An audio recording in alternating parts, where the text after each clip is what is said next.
The Committee on Science, Space, and Technology will come to order. Without objection, the chair is authorized to declare recess of the committee at any time. Welcome to today's hearing entitled An Overview of the Budget Proposal for the Department of Energy for the Fiscal Year 2025. I recognize myself for 5 minutes for an opening statement. The Department of Energy was established in response to the oil crisis of 1973 with the mission of ensuring America's security and prosperity by addressing its energy, environmental, and nuclear challenges through transformational science and technology solutions. In carrying out this mission, DOE has rightly prioritized fundamental research through the Office of Science and its national labs. Even today, DOE remains the largest federal sponsor of basic physical sciences research.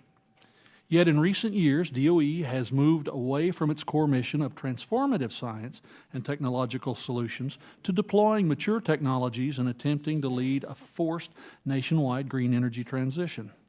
The FY25 budget request continues this concerning trend.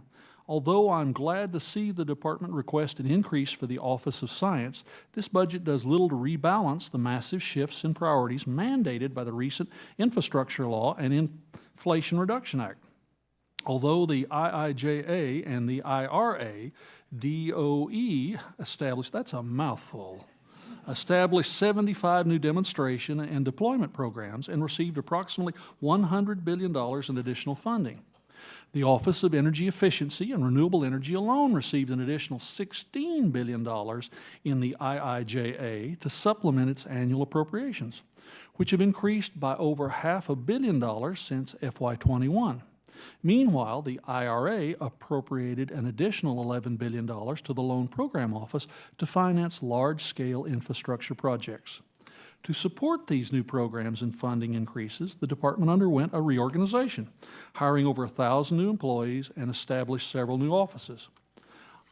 I'm not hoping for failure, but the growth in the bureaucracy and the potential for waste, fraud, and abuse stemming from these bills makes it almost guaranteed to happen.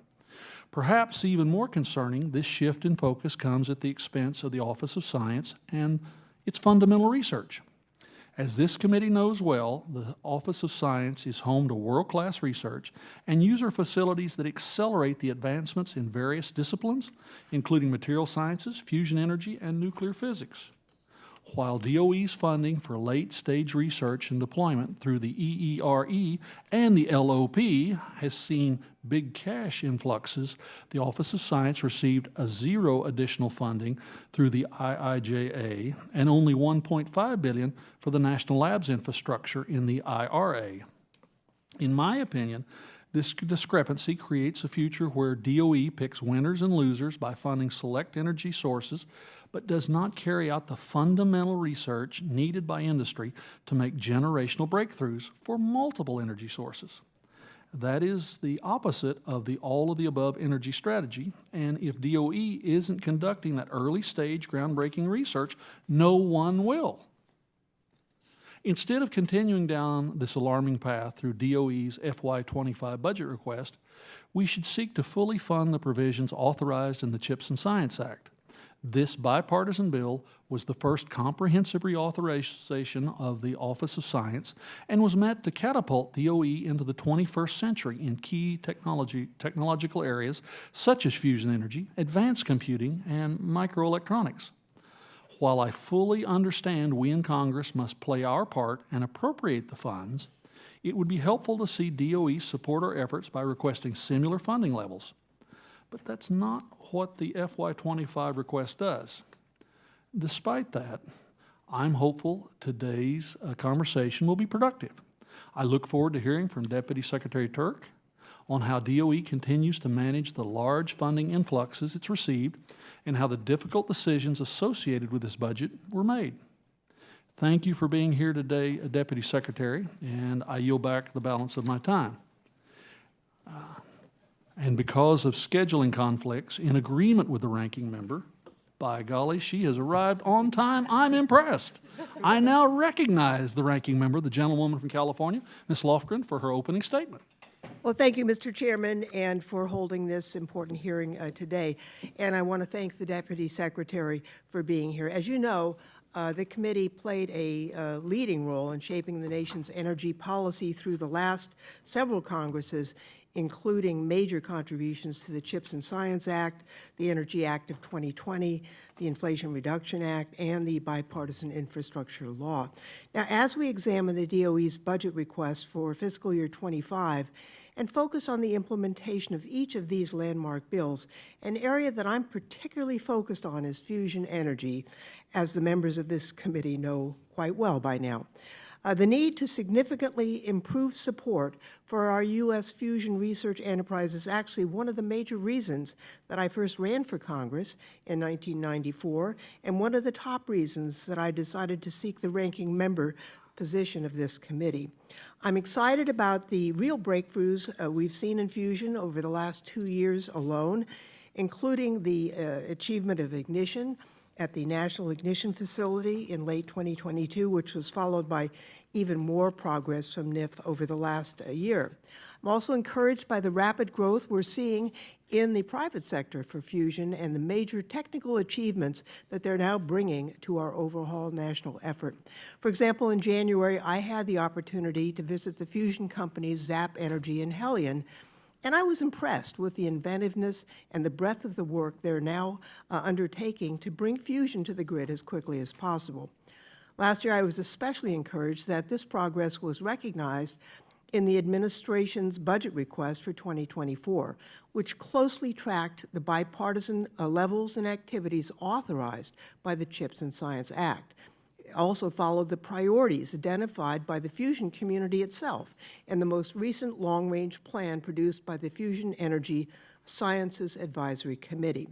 And then, despite the best efforts of me and many of my colleagues on both sides of the aisle, I was deeply disappointed that Congress's appropriations process failed to match or frankly come anywhere close to the request. And I'm further disappointed that DOE's budget proposal for fusion in 2025 appears to be actually a step backward.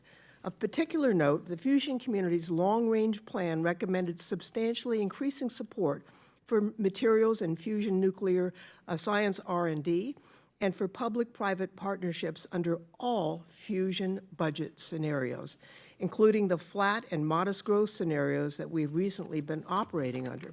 Yet, while the department's latest budget request does propose a small increase of about 7% for the overall program, support for the materials and fusion nuclear science would be close to the same as 2024, and the flagship public-private partnership program for fusion, called the Milestone Project, would be cut by 25%.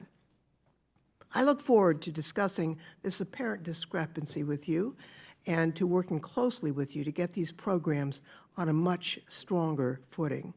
At this critical juncture for the budding U.S. fusion industry, we need to make sure that we are prioritizing our federal investments in a smarter way to best ensure success.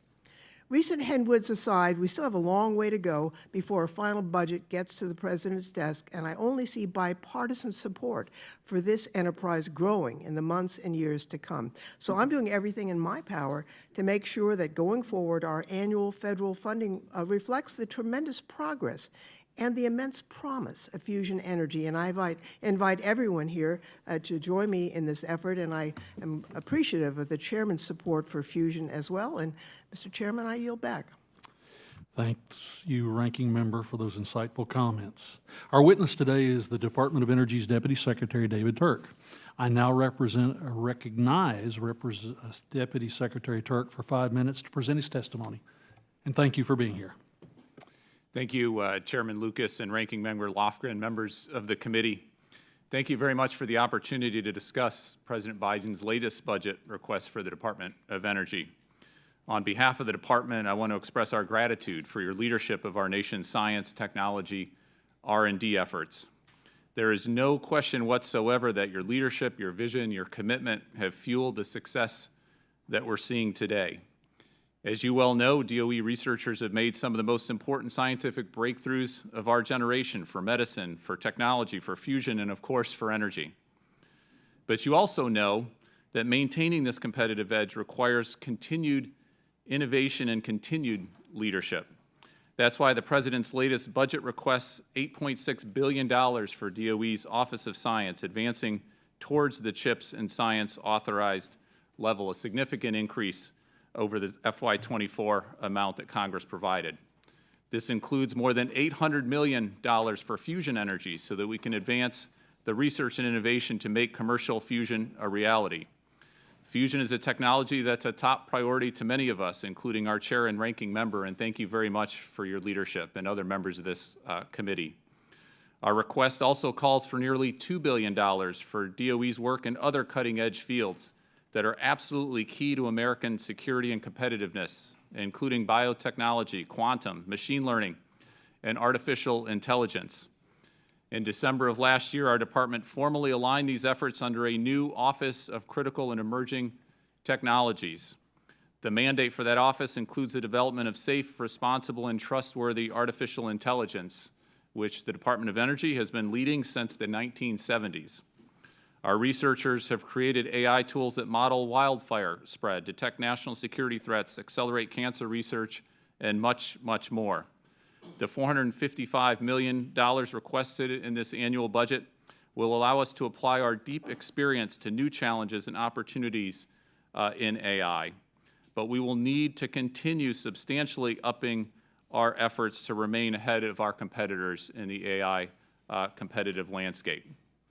But our work doesn't end in the lab. And Mr. Chairman, I want to say in particular, as we continue to lean in on our innovation funding, our R&D funding, I think it's a both and. It's not an either or. I think we can continue to be and expand our leadership in innovation and R&D and science and all the great things that this committee's leadership has provided our country. But at the same time, we should extend our work from the lab. Thanks to the President's vision and truly historic legislation from the past couple years, we are executing on an industrial strategy that is getting energy breakthroughs out of our labs, onto the market, into American homes and businesses. This strategy is restoring American manufacturing, creating jobs, and cementing our global leadership in clean energy. Since the passage of the bipartisan infrastructure law, companies have announced more than 600 new or expanded clean energy manufacturing plants on American soil. As a personal reflection, that's been one of the best parts of this job, is to go visit many of you with the groundbreaking for these incredible job creators all across our country. Over $200 billion in planned investment, private sector investment for batteries, for EVs, for solar, for wind, nuclear, and much, much more. Tens of thousands of jobs being created all across our country.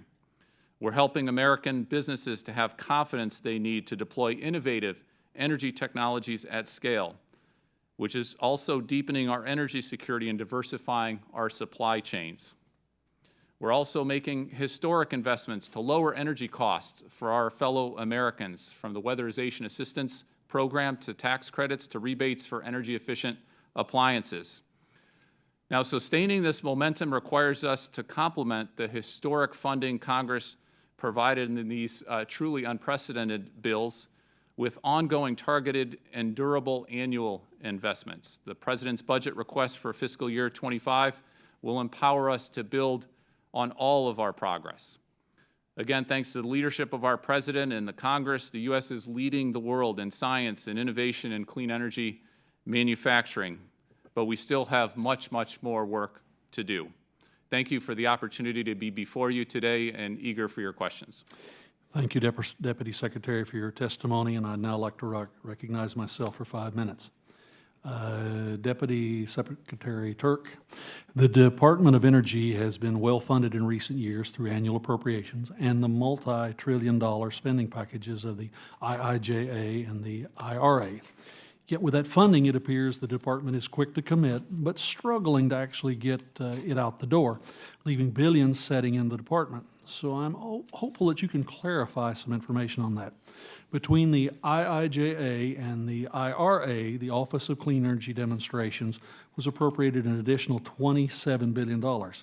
Can you tell me how much of that money has been committed to projects of the $27 billion? Happy to do so, and I think it's useful to recognize the context of this investment, historic investment from bill and IRA.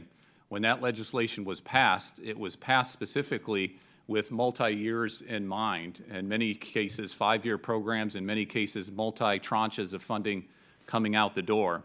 That said, we're actually having launched 100% of our bill and IRA programs, and we're on track to obligate this year or announce $46.6 billion of the roughly $100 billion that was provided in the bill and IRA. So we're making substantial progress, but again, looking at the context, this money was not expected to, nor did Congress empower us to spend it all at once. It was supposed to be an investment, a generational investment that is going to take several years to invest in America. So the $100 billion number you use, $46 billion committed, how much of that money has actually left the DOE's accounts and been used by the projects? Can you give me an idea on that? So the numbers, we'd be happy to share the very latest numbers. The Secretary and I get briefed on a weekly basis in terms of where those trajectories are. A significant amount of that money has been announced. It's out there. Some of that money is in formula grant money that goes through states and local governments as well. But we can give you all the exact numbers, and we're happy to share that with the committee on a regular basis if you'd like to have that. Absolutely, Undersecretary. And the numbers you used combine the IIJA and the IRA. If you can tell me off the top of your head, and if this has to be a follow-up number, that's fine too. But in the IRA, the Loan Programs Office was appropriated an additional $11.7 billion. Can you tell me in particular how much of that money's been allocated off the top of your head? Yeah, and that money, of course, leverages much broader amounts of money that we're able to loan to private sector companies across our country. We now have a pipeline of $290 billion in our loan program for projects literally across the country. It's quite remarkable. One of the jobs of the Deputy Secretary is to chair what's called the Credit Review Board, which is the board that we use internally to approve projects when they go to conditional commitment. We've already gotten almost $30 billion of that out in conditional commitment with companies, but we've got that incredible pipeline, and we're trying to leverage that money that Congress has provided us for the biggest benefit for Americans and American companies. In the IIJA, and again, I know I asked for specifics, and I know they're going to come, the Office of Energy Efficiency and Renewable was appropriated an additional $16 billion. Again, off the top of your head, how much of that's been committed, and how much has actually gone out the door?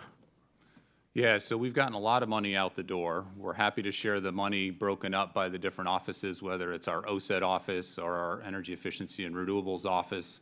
And those dollar amounts are increasing on a daily and weekly basis. It's really, truly historic, the amount of funding that we are providing to help Americans lower their costs. A lot of this money, like the rebates money that is going out the door to states, is actually lowering costs. Weatherization lowers costs for Americans on average $372 a year for those of our American citizens who are getting those funds. But we're happy, Mr. Chairman, to give you the numbers and again provide those on a regular basis so that you can all do your oversight. And I've realized, Deputy Secretary, you see where I'm coming from. As I've discussed many times with the Secretary, your boss, the magnitude of CHIPS and science and a number of other things we've done are so great that there will be similar requirements, there'll be similar needs in the future, and that we have to be very successful in this rather incredible amount of money we've set aside in order to justify being able to address whatever the next great challenges are.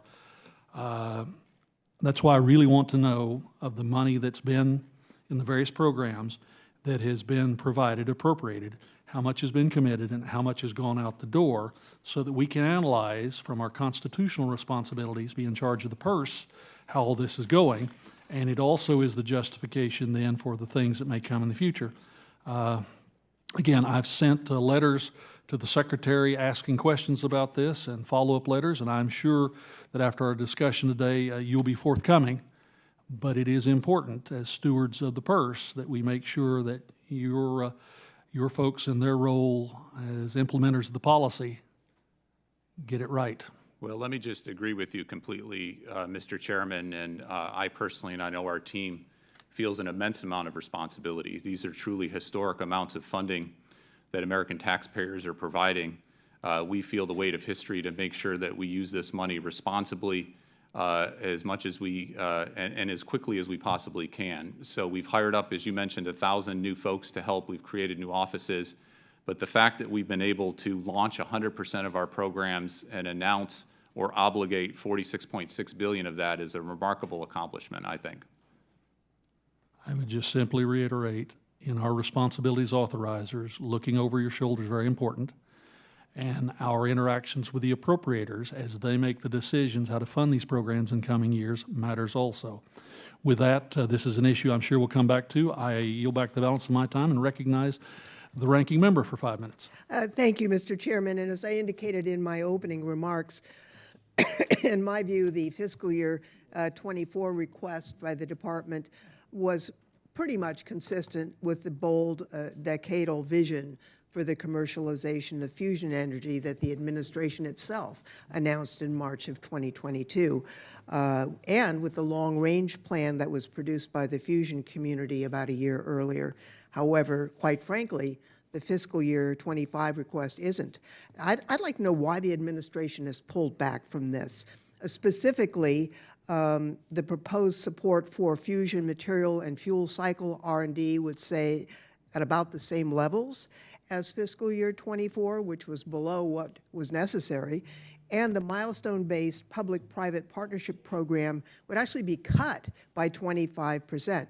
Now, these two areas are the highest priority areas identified by the Fusion Energy Sciences Advisory Committee's long-range plan, no matter what budget scenario we're working under. So I'd like you to know, what's the justification for not prioritizing these activities that are clearly so critical to the goal of commercializing fusion energy as quickly as possible? And I'd like also to note, while we continue to push for overall funding for fusion as close as possible to the levels that we authorized in the Bipartisan CHIPS and Science Act, I realize the budget caps may prevent that from happening. So we need to know, what's the department's plan to make the necessary investments that need to be made in materials, fueling systems, and other critical technologies under the budget cap? And how are you going to leverage the public-private partnerships like the Milestone program, in which DOE recently selected 8 different companies to work towards a fusion pilot project? What are the department's plans for existing user facilities? If you can address that, I would appreciate it very much. Yeah, happy to do so, and happy Ranking Member Lofgren, and I know the Chairman's a huge supporter and leader on fusion as well, and a number of other members on this committee. We're happy to come up here and have more detailed conversations on all the issues that you raised. Let me just say, though, incredibly clearly, I am personally a huge fusion fan, and I think there's a historic opportunity here for us. That's why I was so proud that we did launch the bold decadal vision out there. I think there's an opportunity working with the private sector. We've seen over $6 billion, as you well know, from the private sector. You mentioned a few of the companies that you visited. I've had a chance to visit to some of those phenomenal entrepreneurs during my time as well. And I think we need to think about orders of magnitude more on the fusion funding side of things. There's a competition going on right now. If I may, I don't disagree. The problem is the request by the administration does not match what you were saying. So as you said, we submitted a budget request in FY24 of around $1 billion or so. We were all quite disappointed, and it sounds like you yourself, and thank you for all the efforts to try to get as much as we could out of that. We ended up getting in FY24 only $790 billion in that budget, which was disappointing. It is a very budget-constrained world that we're living in, and FY25 is a very budget-constrained world. You mentioned that as well. I had a chance to talk to our Appropriations Subcommittee chairman, who's part of this committee as well, and I know they're marking up their bill this week, and I think we'll see a very constrained budget on that.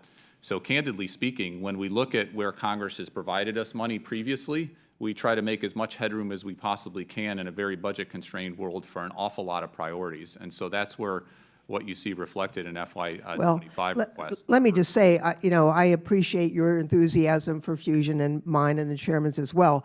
But the recommendation by the Science Advisory Committee was the priorities, no matter what the budget scenario was, and the request does not match what the Science Advisory Committee asked. Let me just go to another subject, and I would like to engage further with you on this, and I'm sure the chairman would as well. The Fusion Industry Association recently submitted a proposal for a $3 billion one-time supplemental appropriations to support a specific set of facilities, programs, and research activities that would allow the U.S. to be the world leader in the emerging fusion industry over the long time. Have you had a chance to take a look at that proposal? It's, not dissimilar from the proposed billions that the administration has made for advanced nuclear fuel production so that we can be in the lead. Have you had a chance to take a look at that proposal? Yeah, I have had, and I've had a chance to meet with the FIA and a lot of the members of the FIA. I'm very intrigued with their proposal, and $3 billion is a lot, but in the grand scheme of things, when China's spending $1.5 billion a year on fusion, and we've got a real opportunity to make sure that we are leaders, continue to be leaders in this space, which we are right now. I think $3 billion in a supplemental context is very appropriate, and we're eager to work with you all, whether it's supplemental funding, as much money as we can get from an annual appropriations process. And we've made remarkable progress on our milestone program. All 8 of the companies in the milestone program we have deals with now. We're working on the fire collaboratives and all the other incredibly important things that you mentioned. I have one additional question, which I'll just put in the record, which has to do with whether the funding we have made available for carbon removal, how that's going to work in the marine environment. I'll take the answer off away from the hearing, but as I close, Mr. Chairman, I'll just note that we are the leader in fusion now, but we have a bold plan. We didn't fund the plan, China funded the plan. So if we don't get ahead of this, we're not only going to lose in terms of the world, but we're going to lose to China once again because of our lack of vision. And I think it's a terrible shame. And with that, Mr. Chairman, I yield back. Well stated, Ranking Member. The Ranking Member yields back. The Chair recognizes the gentleman from Florida, Mr. Posey, for 5 minutes. Thank you very much, Chairman Lucas. Following up on the Ranking Member's comments, I noticed in your written testimony you mentioned the threat of Ukraine and Russia, but there was no mention of China whatsoever, and until the Ranking Member posed her question. And so I wanted to just directly ask you, do you feel there's any kind of existential threat from China? I think there's a huge threat from China. We're looking at that and working on that in terms of exploring our national labs and making sure that all the investment that we make as taxpayers doesn't find its way, as it has too often with American businesses, to China. In terms of our American competitiveness, we're spending a lot of money and executing on diversifying our supply chains, including for critical minerals, which right now too much of that production's in China. Yep. So across the board, it's absolutely a key focus of our department. Thank you. As you're well aware, there was at least one thing that President Obama and President Trump both agreed on, and that is we should place tariffs on Chinese solar panels if we wanted American industry to prosper. The State Department clearly determined that China was evading the tariffs by sending them through Malaysia, Thailand, other countries, slapping on a made in that country label, and bringing them to the United States without tariffs. We passed bipartisan legislation to overturn the president's waiver of those tariffs, and he vetoed it. I can see the benefit to the Chinese, but I'm just wondering if the Department of Energy can see any benefit to that veto for the United States of America or Americans. So we spend a lot of time on these issues, solar, but looking at all the other critical technologies and the jobs associated with those technologies if we win the competition. No, I'm just trying to figure what the logic was behind allowing them to continue evading the laws and the tariffs. Well, and we just announced Section 301 tariffs on a range of goods to try to make sure that we've got trade policy matched up with what we're doing with grants and loans. I know that. I'm just wondering. All in an industrial strategy. What the logic could have possibly been for vetoing the legislation that would have enforced the tariffs. Well, the thing that we're doing, and this is where our analytical capabilities come in. Just the logic. I know you're trying to make some amends for that, and I appreciate that. I'm just wondering what the logic was behind vetoing it.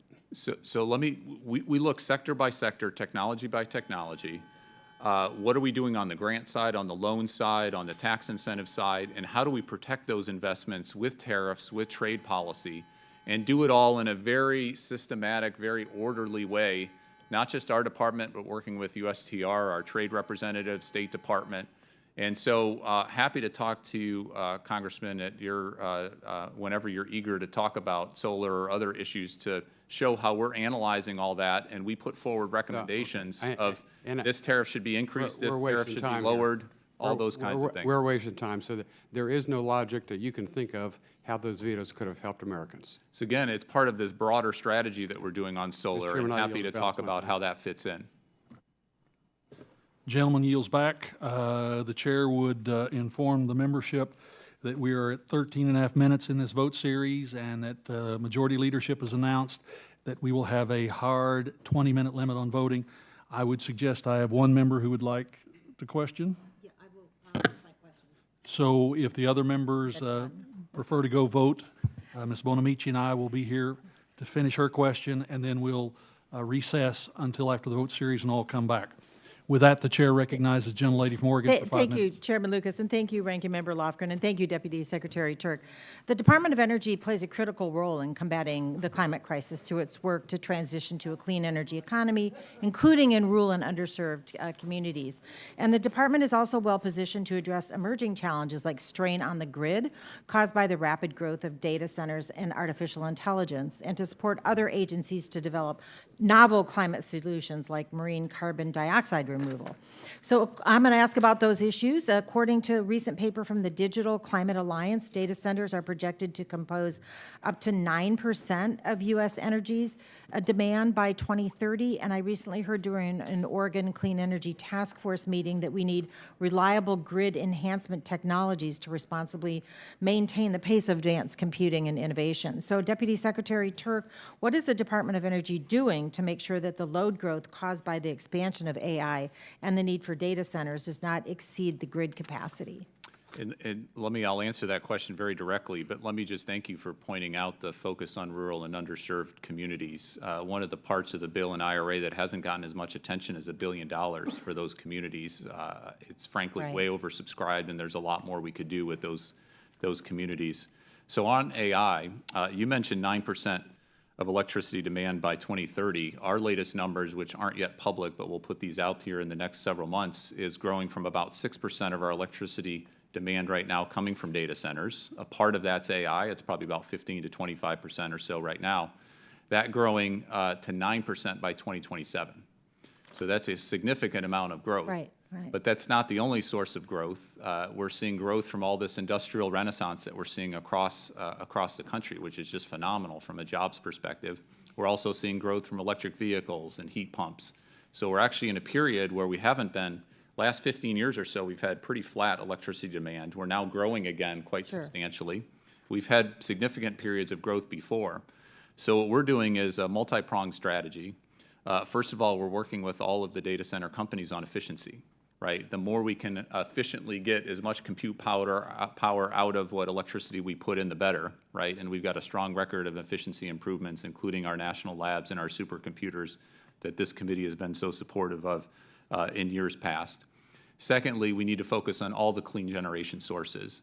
And we're spending a lot of money and time on enhanced geothermal. We're spending money and time on small modular reactors, other baseload power, but also storage options that can help on the generation side. Right. We've got a very big focus on virtual power plants and other demand response. And for some of the AI in the data centers, they can actually fluctuate the amount of electricity they need over time, which can help. And then we've got to invest in transmission. We've got to reduce our Absolutely. permitting times on transmission across the board. And I We do have need a couple holistic more questions. strategy. Thank you, I appreciate that. And we know that meeting our climate goals is going to require the removal of at least 6 gigatons of carbon dioxide per year by 2050. The ocean can act as a massive carbon sink, so marine CDR and sequestration have emerged as potential climate mitigation strategies. The bipartisan infrastructure law provided the Department of Energy with $3.5 billion to create new carbon removal hubs. Are marine CDR projects eligible for this funding? So as of right now, no. And I think that's actually unfortunate. I think there's a huge opportunity for marine carbon dioxide removal. We've got $36 million in ARPA-E that's working Right. on that. We've got our fossil energy and carbon management and energy efficiency and renewable office as well with smaller amounts Can I of just money. ask you why they're not eligible? Is it statutory? Is it interpreted? So it's statutory and congressional intent. Okay. And so if Congress wants to change that, we've not funded, we're doing, Duly noted. this is one of these multi-tranche funding streams, and so we still have a significant amount of that funding available. And another clarification, can the IRA Renewable Energy Development Funds be used for offshore wind? That's a good question. I don't know the answer to that right offhand, but happy to get back. I would like to have the answer to that, and I appreciate that. And I just want to note that the $5.5 million investment that the DOE's Water Power Technology Office announced earlier this month, I believe, for the Oregon State University's Pacific Marine Energy Center, which supports PAC-WAVE, is going to support testing and deploying technologies for marine energy sources, including tidal and wave energy. And I really appreciate that investment, and we're Well, going to it's follow phenomenal that. expertise, as you well know. Right. And eager and happy to support. Thank you so much. I yield back, Mr. Gentlelady yields back. The chair would note to the Deputy Secretary that we hope to return in 20 minutes. We have a series of votes on the floor, and until we return, the committee stands in recess. Let's go vote.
The hearing will reconvene.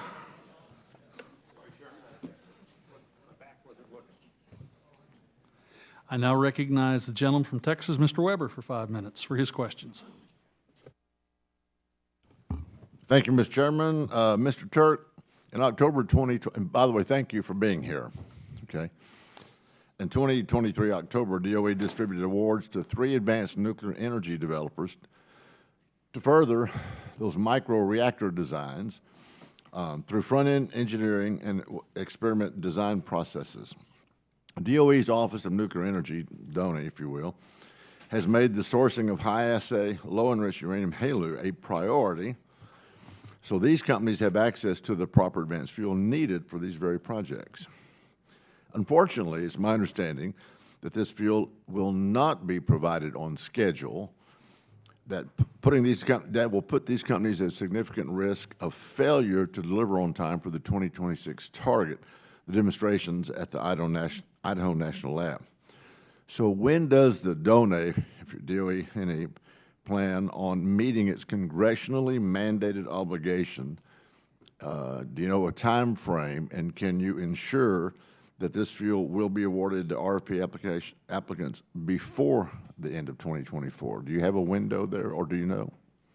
Yeah, thanks for the question, Congressman, and thanks for the focus in this area. There's such a huge opportunity for micro-reactors, for small modular reactors, Generation 3 plus, Generation 4, et cetera. So thank you for the focus there.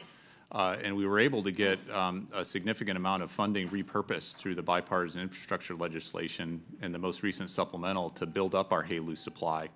I don't know the particular timelines that you're asking about for these microreactors, but happy to look at that. And this is an area that we're spending a lot of time and focus on and trying to make sure that we've got the fuel available for the entrepreneurs, for the companies that are doing some pretty groundbreaking work, including at our Idaho National Lab.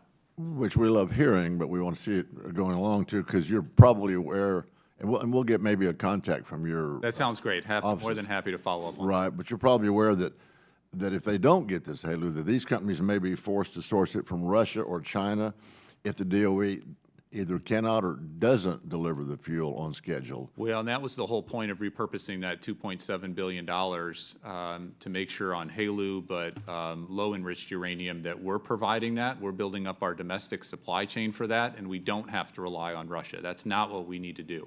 Do you know, are you all in touch with those companies to keep them, kind of give them an updated time schedule? I'm sure we are, and we can make sure that the direct point of contact in our nuclear energy office is following up with you and your staff to make sure that everything's synced up. Well, that'd be very helpful, but we also want you to follow up with those companies as well. If you can make No, that- happy to. I'm almost positive, but I don't know the particulars involved, so I don't want to say something that I'm not 100% sure of. But Well, if you don't, you won't make a good husband. you can talk to my wife about it. Okay, I'm just saying. We also have seen the bipartisan bicameral support for next generation nuclear technology, which we were talking about.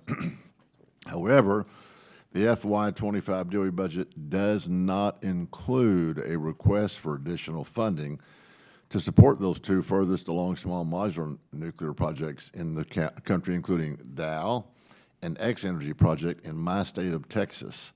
So how are we going to advance or accelerate advanced nuclear deployment if the DOE is not in financial shape, doesn't have the wherewithal, not in the budget, to de-risk these first-of-a-kind projects so that it actually helps decrease costs for future projects? How do we do that if it's not in your budget? Yeah, so I'm very familiar with the X-Energy program, including with Dow. I think it's incredibly exciting what they're working on. And it's not just electricity generation, but it's the heat, which is incredibly helpful from an industrial capacity as well. So there's a lot of things to really like about that project.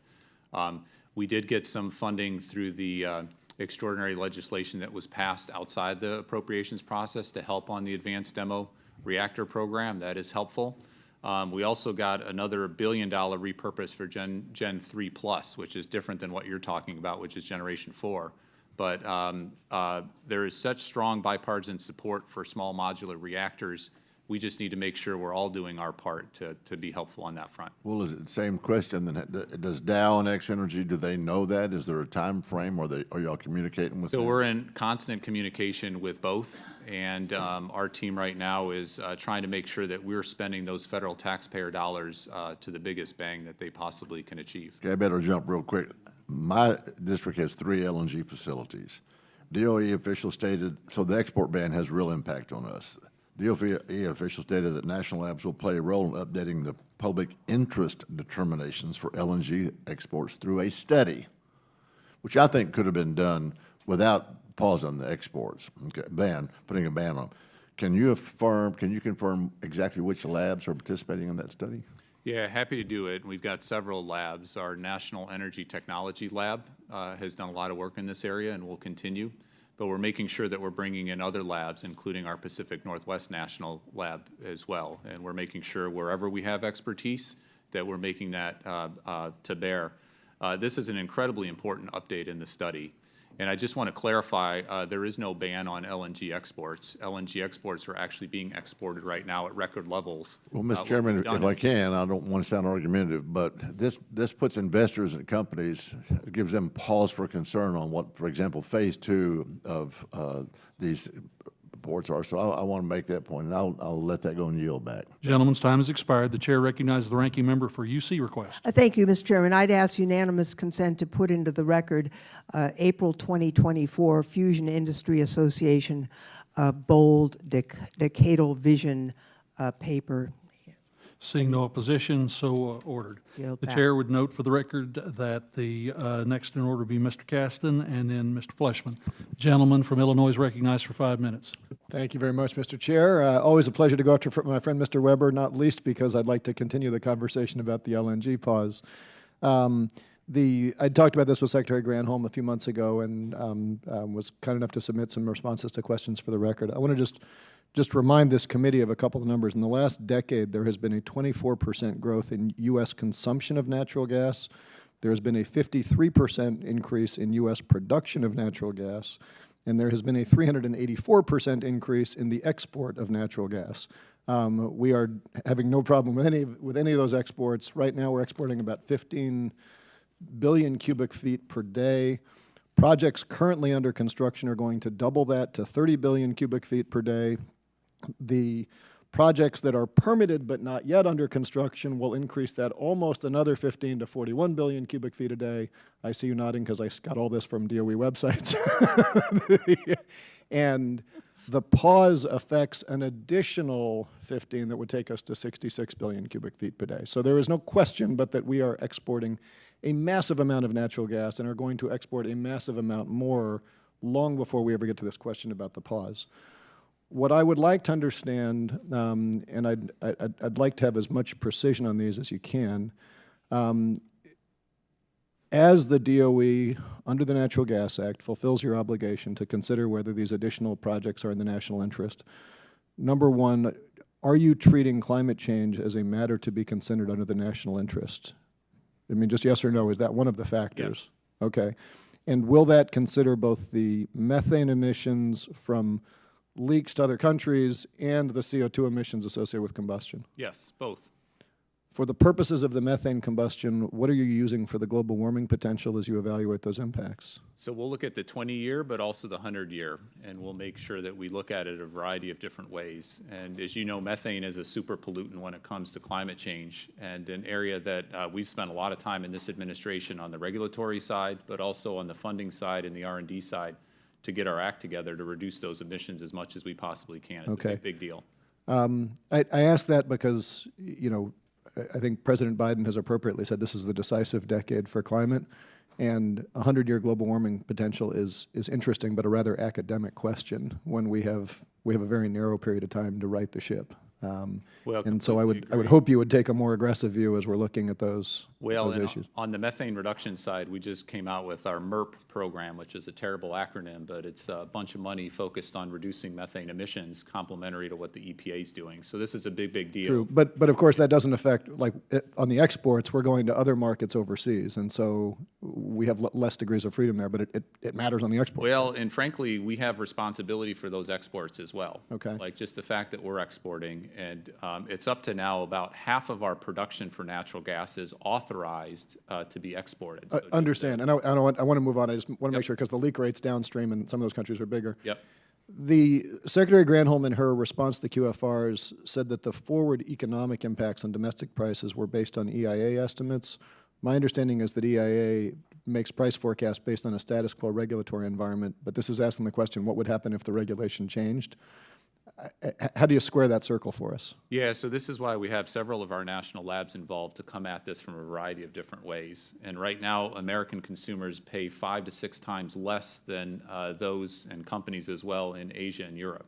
So right now we have and as we export more and more, what does that mean for American consumers in terms of what they pay? So we need to come at that with a variety of different modeling analysis and different assumptions. So So, and I that's guess what we're the doing. gas industry is not going to like this, but we know that when the Freeport terminal shut down, the price of gas fell by 30%. It was remarkable how much it fell. So I think objectively, we know that the less we export at current production levels, the lower the prices are going to be for American Basic consumers. economics, and we're seeing a lot of experts who've looked at this, and this is one of the reasons to do the study and to make sure that we've got the good data to inform what our public interest Okay, determinations are. last question. Those statistics that I shared, 24% demand growth in the last decade.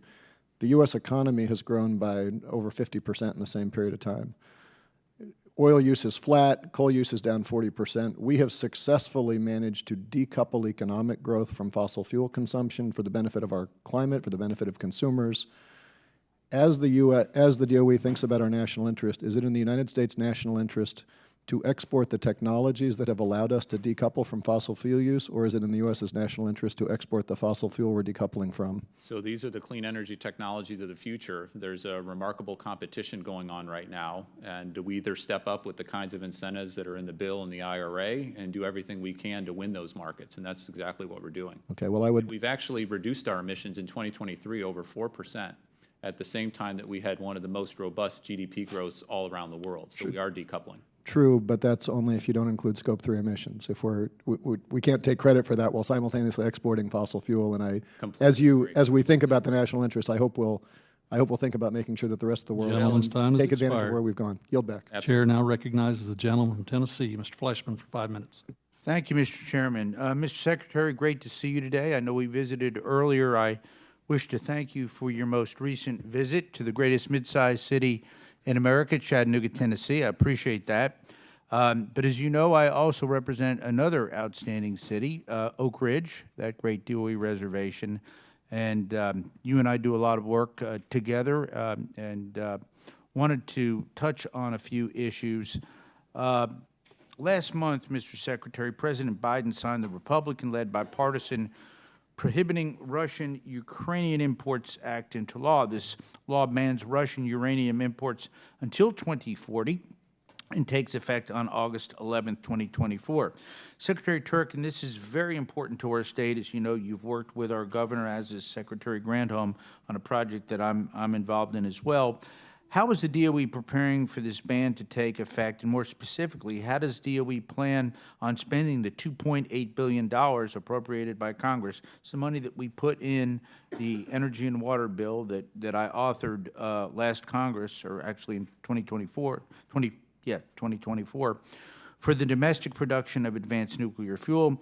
And what is the timeline for this plan, given the need for HALEU for advanced reactors? And I also realize that bill also provides for LEU as well.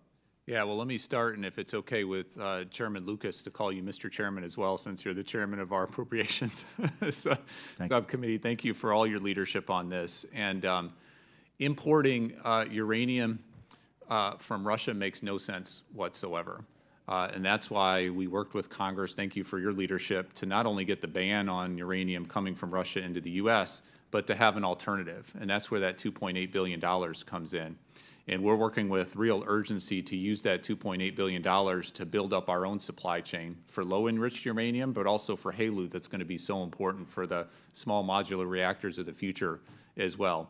So we're doing that homework. We're listening to a variety of industry perspectives, including those in your district, to make sure that we're designing this, not just in the abstract, but it's actually going to work in the real world, to have not only a process a supply chain that's built up over the next few years, but it's going to last for decades, right? And that's where we're focusing our time and attention, and we're going to work with urgency on that. So happy and eager to keep in touch with you and your team to make sure that we're listening to you, getting your guidance, getting your vision of what we should do with that funding. And at the same time, and thank you again for repurposing $1 billion for the Gen 3 Plus reactors as well, because we've got to work on the fuel piece and the reactor piece and make sure that we're moving forward on all of those. Thank you. And once again, I appreciate your cooperation on not only the Gen 3s, but the Gen 4s as we work together. They're all good. For Clinch River, it's the GE Hitachi Generation 3 that does not require a HALEU, but you all have been great to work with on all three, and we want to continue to see all three go forward if we can. In my remaining time, Mr. Secretary, I want to talk about AI. In a nutshell, we are contacted constantly by folks in AI saying AI is the future, but it's going to require a tremendous amount of energy. And as you're well aware, many of these AI providers are reaching out to new nuclear to try to fulfill their needs, either with an SMR, an advanced reactor, in lesser cases, a microreactor. What are DOE's plans to fund these great energy needs at these AI sites? Yeah, first of all, we are an AI powerhouse, including at Oak Ridge, but labs across our country. And one of the things we've been doing for years, and Oak Ridge is a perfect example, is as we do more and more powerful computers, the kind of computers that are able to do AI, we're bringing efficiency and trying to use as little electricity as we possibly can. And that's a big part of the solution going forward. But we're going to need, I mentioned earlier in this hearing, we're going to go from about 6% of our electricity used for AI right now to 9% just over the next few-year period of time to 2017. So we need to focus on a variety of generation sources. There's a lot of interest in small modular reactors, and nuclear is part of that. Enhanced geothermal is another part that Google and some other companies are working on. And so we're really leaning in on that piece. There's also the focus on reconductoring and using our grids as efficiently as we possibly can in order to maintain this AI leadership that we have right now in our country. And we need to have the electricity, the clean electricity powering that AI because that's good for our national security, economic security, and those jobs that we want to maintain here in the U.S. Thank you. And, Mr. Secretary, in my remaining seconds, I want to thank you, but I also please want to stress the need to make that decision, as my colleague from Texas talked about with these companies, these decisions on how you plan to address this $2.8 billion is critically important, particularly in our great state. Thank you. Absolutely. Yes, sir. I yield back. Gentleman's time has expired. Gentleman yields back. The chair now recognizes Ms. McClellan from Virginia for 5 minutes for questions.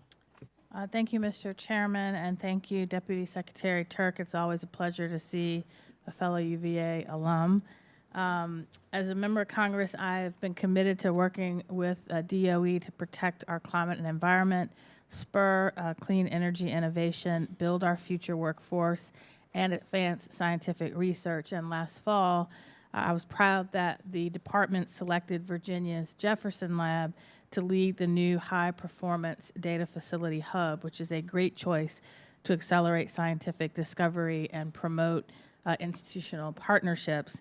And one of my top priorities has been workforce development, and I was glad to learn about the creation of the 21st Century Energy Workforce Advisory Board under the bipartisan infrastructure law.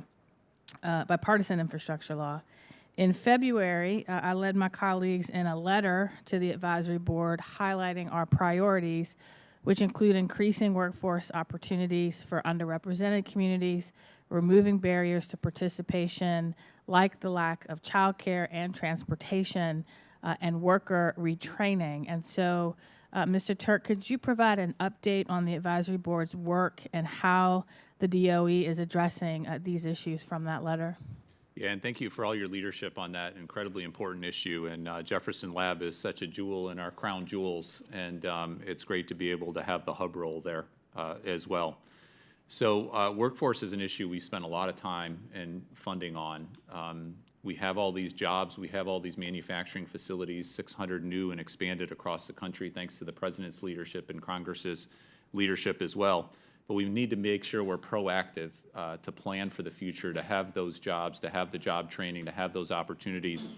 including from those communities who have not had all the opportunities that some other communities have had, and really a focus on those underserved communities. The advisory board is an incredibly important part of what we're trying to do in that space. They've had 7 public meetings already. They're putting together some analysis and a report right now. So it's moving along, but we need to make sure that all of the tools that we have to think about the workforce, to plan ahead for the workforce, aren't just analyzing and talking, but we're actually executing on that, which is what we're trying to do with our community benefits plans and a variety of other tools that we have. Thank you for that. I also applaud the department's work to promote an equitable clean energy transition, including by requiring applicants for federal funding to submit community benefit plans, which, if done correctly, these plans could meaningfully improve public engagement and community health and economic outcomes. And so could you discuss how the department will ensure transparency and accountability around the community benefit plans? Well, thanks for raising this. The community benefits plan is a big, big deal, and I'm not sure it's getting as much attention as it should, because this is, A, how government should be doing these kinds of things, and gives us huge leverage opportunities on workforce, on environmental justice, all the other issues. What we're doing with our competitive grant money, and it's our loan program as well, is if you're going to get federal taxpayer money, you've got to actually make sure that it's not just good technology and your business plan makes sense. You've got to make sure that your manufacturing facility or what you're getting funding for is actually going to benefit the community in which you're located. And so it requires those companies to work with local community colleges, work with apprenticeship programs, work with other leaders in the community to make sure that we are getting the most leverage for that federal taxpayer money. And I think the word that you use, transparency, is so important, right? We need to have transparency in these plans so folks in the community know what the plans are, know and have an opportunity to engage early and often in that process. And we've got a phenomenal team working on this. I just met with our cross-agency team that's at the cutting edge of this just a few weeks ago for the latest update. Happy to have any further conversations that you'd like to have, but it's really, this is a game changer. It's not easy to do it. It's not easy to do it right, but this is a game changer if we pull it off. And I really commend you all for that, because too often when projects are done, they not only don't talk about how they're going to benefit the community, but those projects often have a negative impact on the community for years. And so very excited that you're doing this. And I'll put this out for the record. You'll have to submit a response, but I wonder if you could provide us with an update on the department's work through the Earthshots initiative and other programs that promote soil carbon sequestration.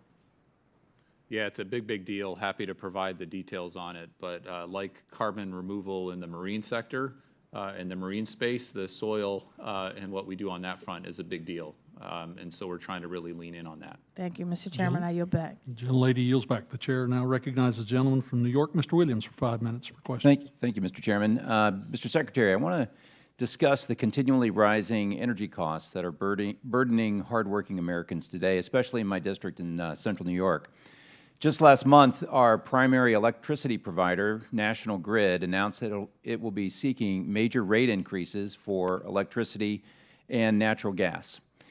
Their proposal would add approximately $440 a year to the bill for a typical central New York household that is using both electricity and gas. This increase in rates demonstrates the pressing need for America to reassess its energy investment strategy.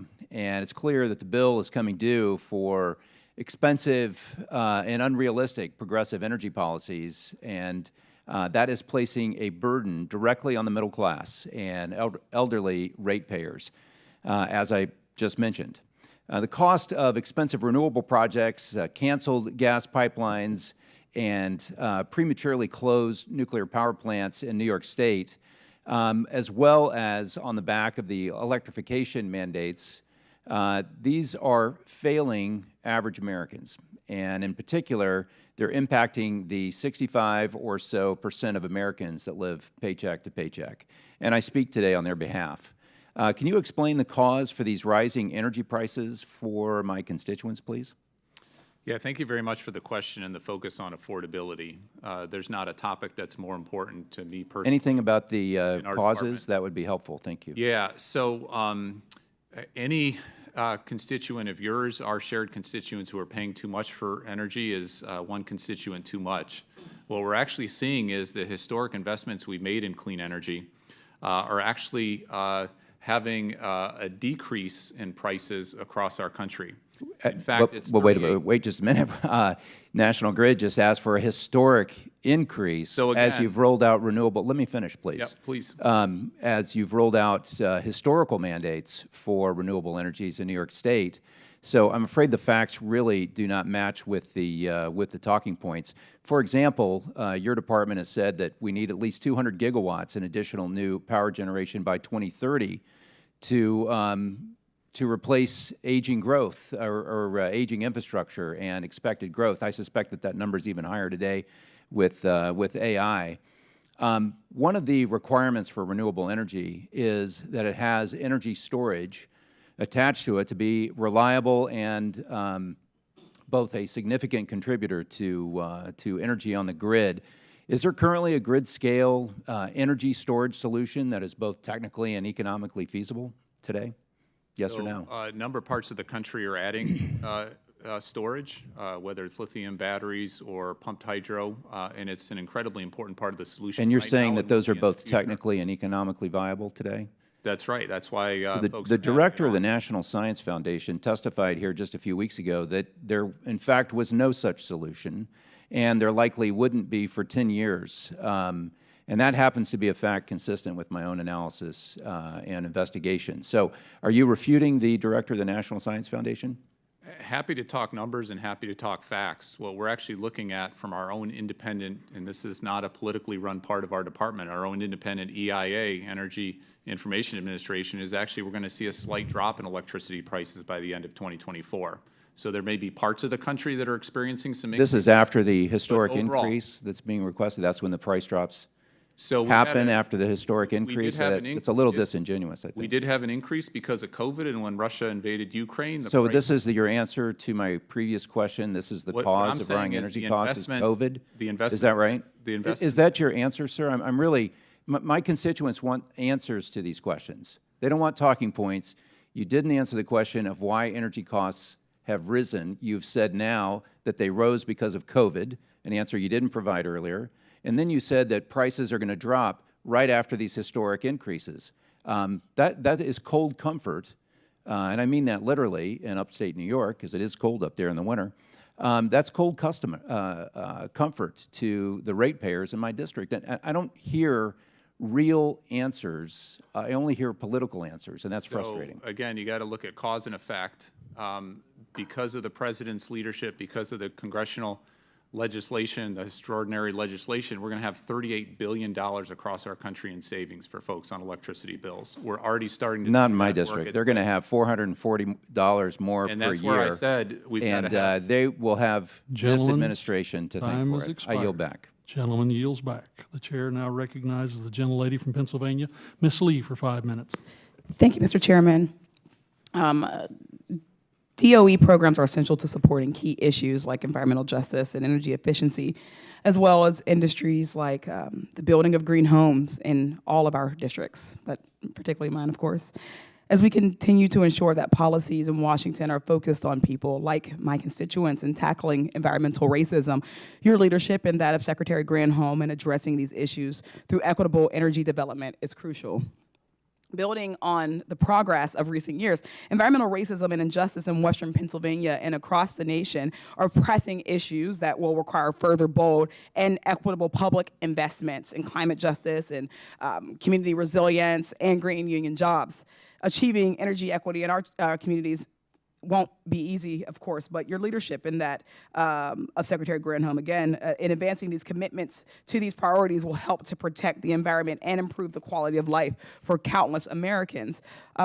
With that said, the fiscal year 2025 budget request for the Fossil Energy and Carbon Management Program Office amounts to only 2% of the department's requests at this funding level. How is the department limited in addressing the nationwide problem of standardizing methods and technologies to locate, plug, and remediate abandoned oil and gas wells? Well, thanks for your focus on energy justice, environmental justice. It's something, as you said, that we spend a lot of time and focus on and are trying to do everything that we possibly can. including by bringing extraordinary funding tools to the table, like the increase in weatherization that helps folks around the country, including in your district, to the tune of $372 less that they pay on their electricity bill because of that support. And I could give you other examples. Your question on oil, abandoned oil and gas wells, this is a big, big deal. We have some funding streams that have been given to help us on that front, but we need to do a lot more. There's so many abandoned oil and gas wells out there. There's such a need out there. We do need to work with Congress and make sure that we have the appropriate level of support, the appropriate level of funding to do right, not only because it's a big emitter, but because these are all in communities, real communities, your constituents, and we need to do right by those constituents. Can you describe what the DOE is currently doing to address this? Of course, the funding streams are incredibly important, but to what end are we seeing any success, or are there any other things that are happening right now? Yeah, so we are, and we do have some significant funding streams, but they're not enough. So just last week, we announced something called our MERP program, which is Methane Emission Reduction Program. It's $850 million. It's a competitive grant program. We've put out some funding to states and local governments through a formula grant as well that's complementary. But one area that this money can be focused on are abandoned oil and gas wells and making sure that we're reducing emissions on that front. But again, it's not as comprehensive as we need to have it. It's not as robust as we need to have it, because it's amazing how many abandoned oil and gas wells we have around the country. It's just an immense number. And so the scale of the challenge here is just huge. Yeah, certainly. We have 750,000 undocumented wells just in Pennsylvania alone. So it's certainly an issue that we are joining you in attempting to tackle. I'm proud that my bill, the Abandoned Well Remediation Research and Development Act, passed the House and hopefully the Senate soon enough. Shifting gears just a bit, Pittsburgh has one of the highest energy burdens in the country, the second highest in the U.S. among minority households. Between the City of Pittsburgh, DOE's National Energy Technology Laboratory is developing technologies to safely and efficiently generate, distribute, and store energy.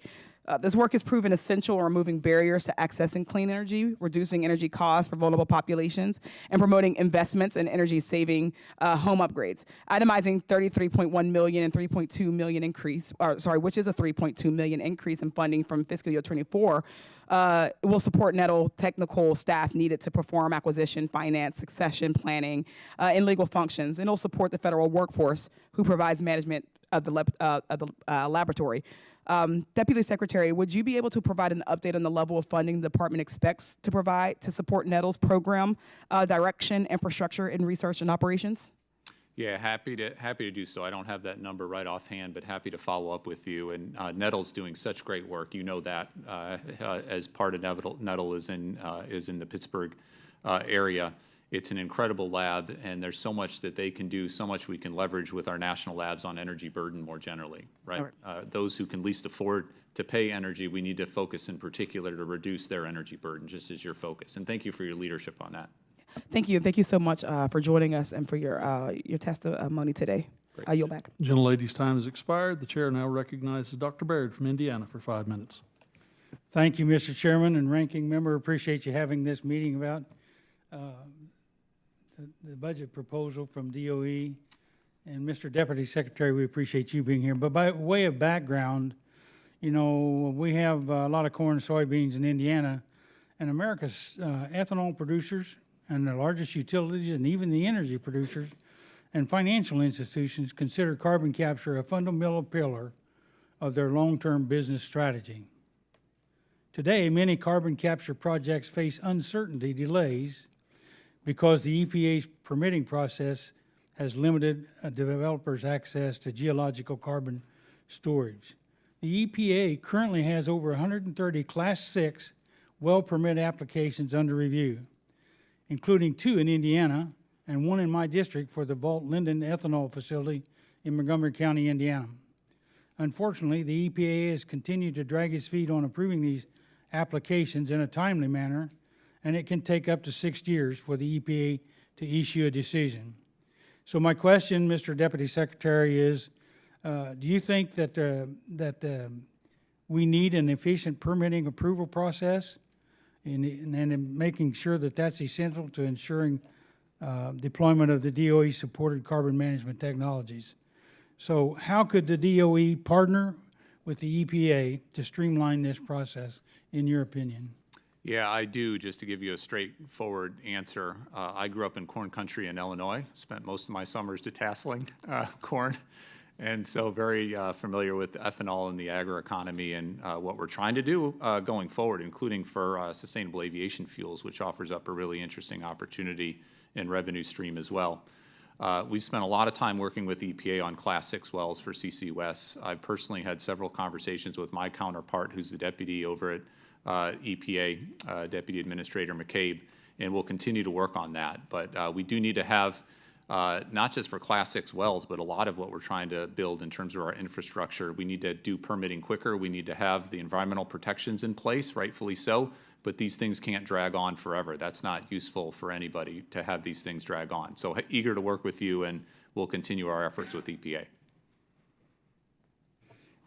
In that same vein, are we looking, or are you looking at research in terms of the consequences of long-term storage of carbon in deep wells? Absolutely. As you know, our Fossil Energy and Carbon Management Office has some of the premier experts, not just in our country, but around the world on these issues. And we're doing a whole range of research to make sure that when we do this right, and we instill that kind of confidence in communities in which these opportunities exist.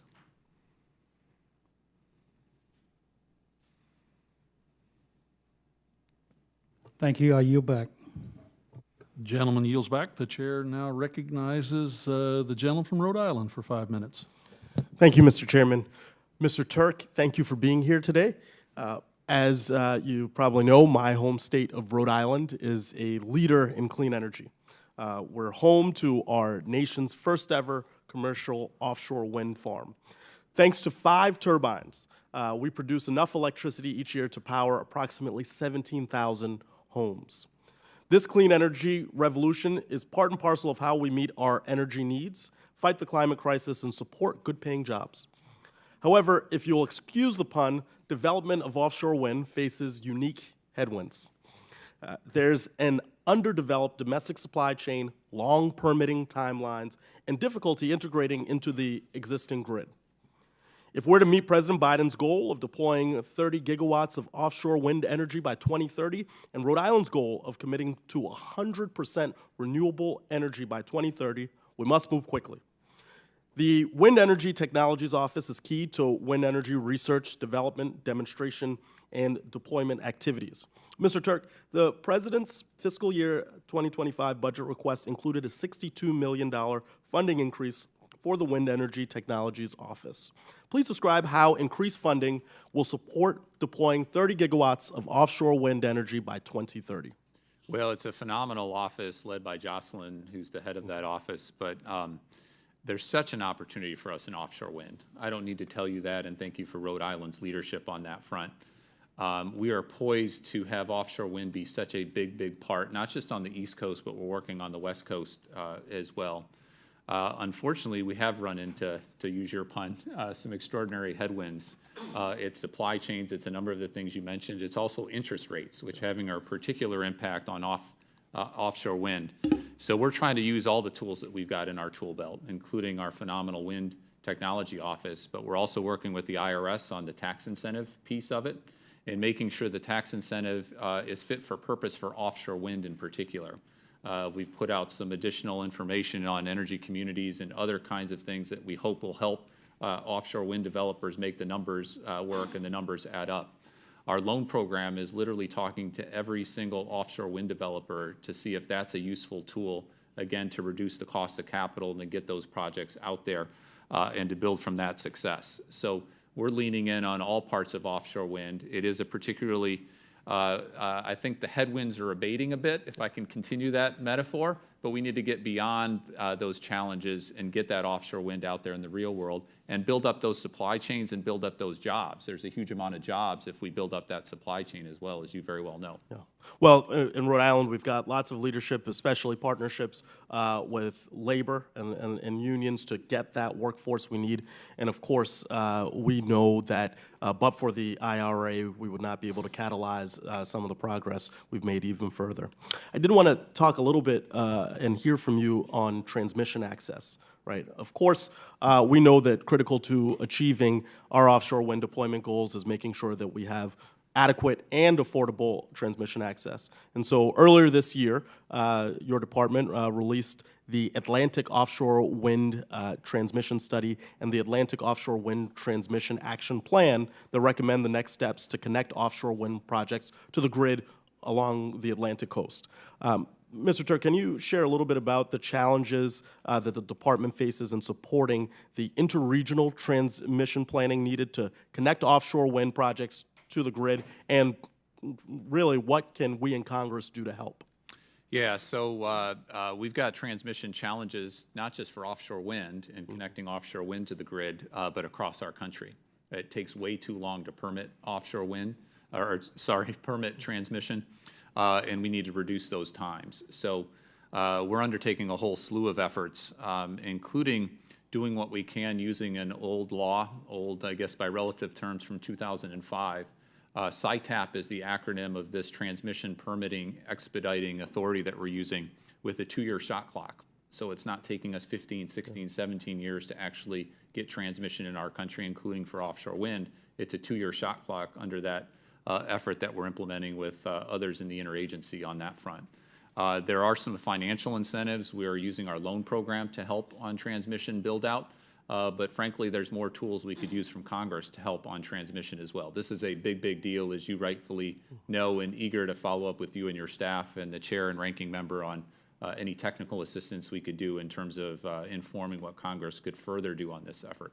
Well, I look forward to those conversations. We need to move fast, and I'm a partner to you in that effort. With that, I yield back. Thank you. Gentleman's time is the gentleman yields back. The chair now recognizes the gentleman from California, Mr. Fung, for 5 minutes for his questions.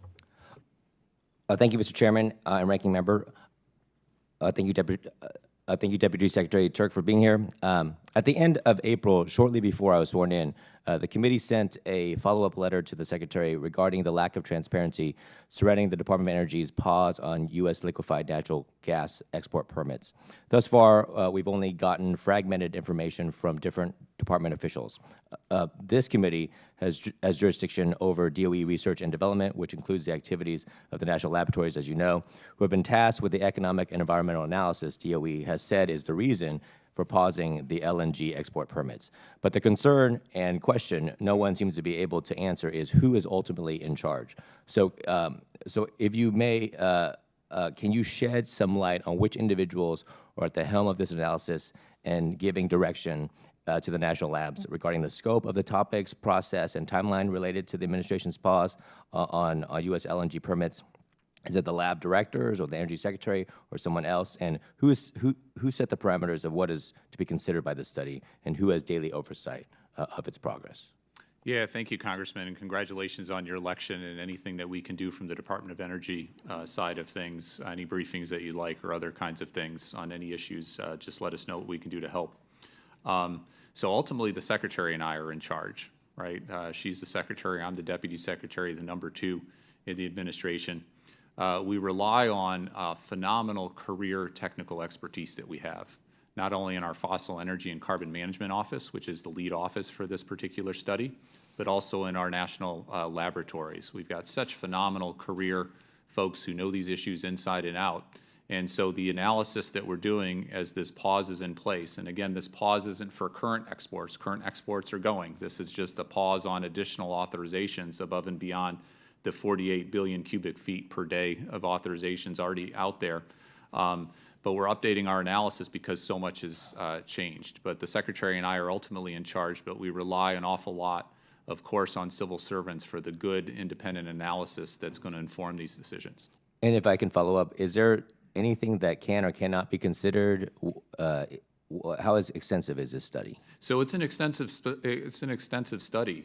We've gone from just a few years ago, 5, 6 years ago, having 4 BCF per day being exported of LNG from our country, to now it's about 14, 15 BCF per day, with construction already underway to take us to 26 BCF per day. So much has changed, including the volumes of what we're exporting. So we said, let's take a step back, let's update our economic analysis to figure out how this impacts not only the jobs created from the LNG export facilities, but the jobs that are dependent on affordable natural gas in our country as well. Right now, we pay 5 to 6 times less for natural gas than they do in Asia and Europe. That is an incredibly competitive part of our economy right now. We need to factor that in. We need to explore that. We need to understand that. And so what we've done is undertaken a very comprehensive update in all that analysis to inform our public interest determinations. So just to be clear, you as a Deputy Secretary, you have daily oversight of the progress of this study? So I get updated routinely on this, but we rely on our civil servants and our experts in the Fossil Energy and Carbon Management Office, working with others throughout the department and with our national laboratories to do the day-to-day work, do the analysis. What we've said is, let's have a very comprehensive, let's have a very rigorous process, and we leave it up to them in terms of the particular details, the number of scenarios, the particular work that goes into it. So but what we've asked is is there a specific name of someone who oversees the daily progress of this? So Brad Crabtree is our Assistant Secretary for the Fossil Energy and Carbon Management Office. He's got folks under him who are the day-to-day folks. Amy Sweeney is one of our career folks who's been very heavily involved, Ryan P. as well, but happy to make folks available if you'd like to talk to them. Thank you very much. Mr. Chairman, I yield back. Gentleman yields back. The chair now recognizes the gentleman from Florida, Mr. Frost, for 5 minutes. Thank you, Mr. Chairman. Good morning, Deputy Secretary Turk. In my district, the University of Central Florida is currently working on dozens of projects funded by DOE grants. This includes $1 million to study Central Florida's risks down to the community level of the electric grid failure during severe weather. You know, when storms hit, and especially our hurricanes, because of the climate crisis, they're lasting longer, creating more devastation. And most of the folks who die during these hurricanes, a lot of them die post-hurricane because of the power outages, especially seniors who are unable to use a lot of their devices that are powered by electricity.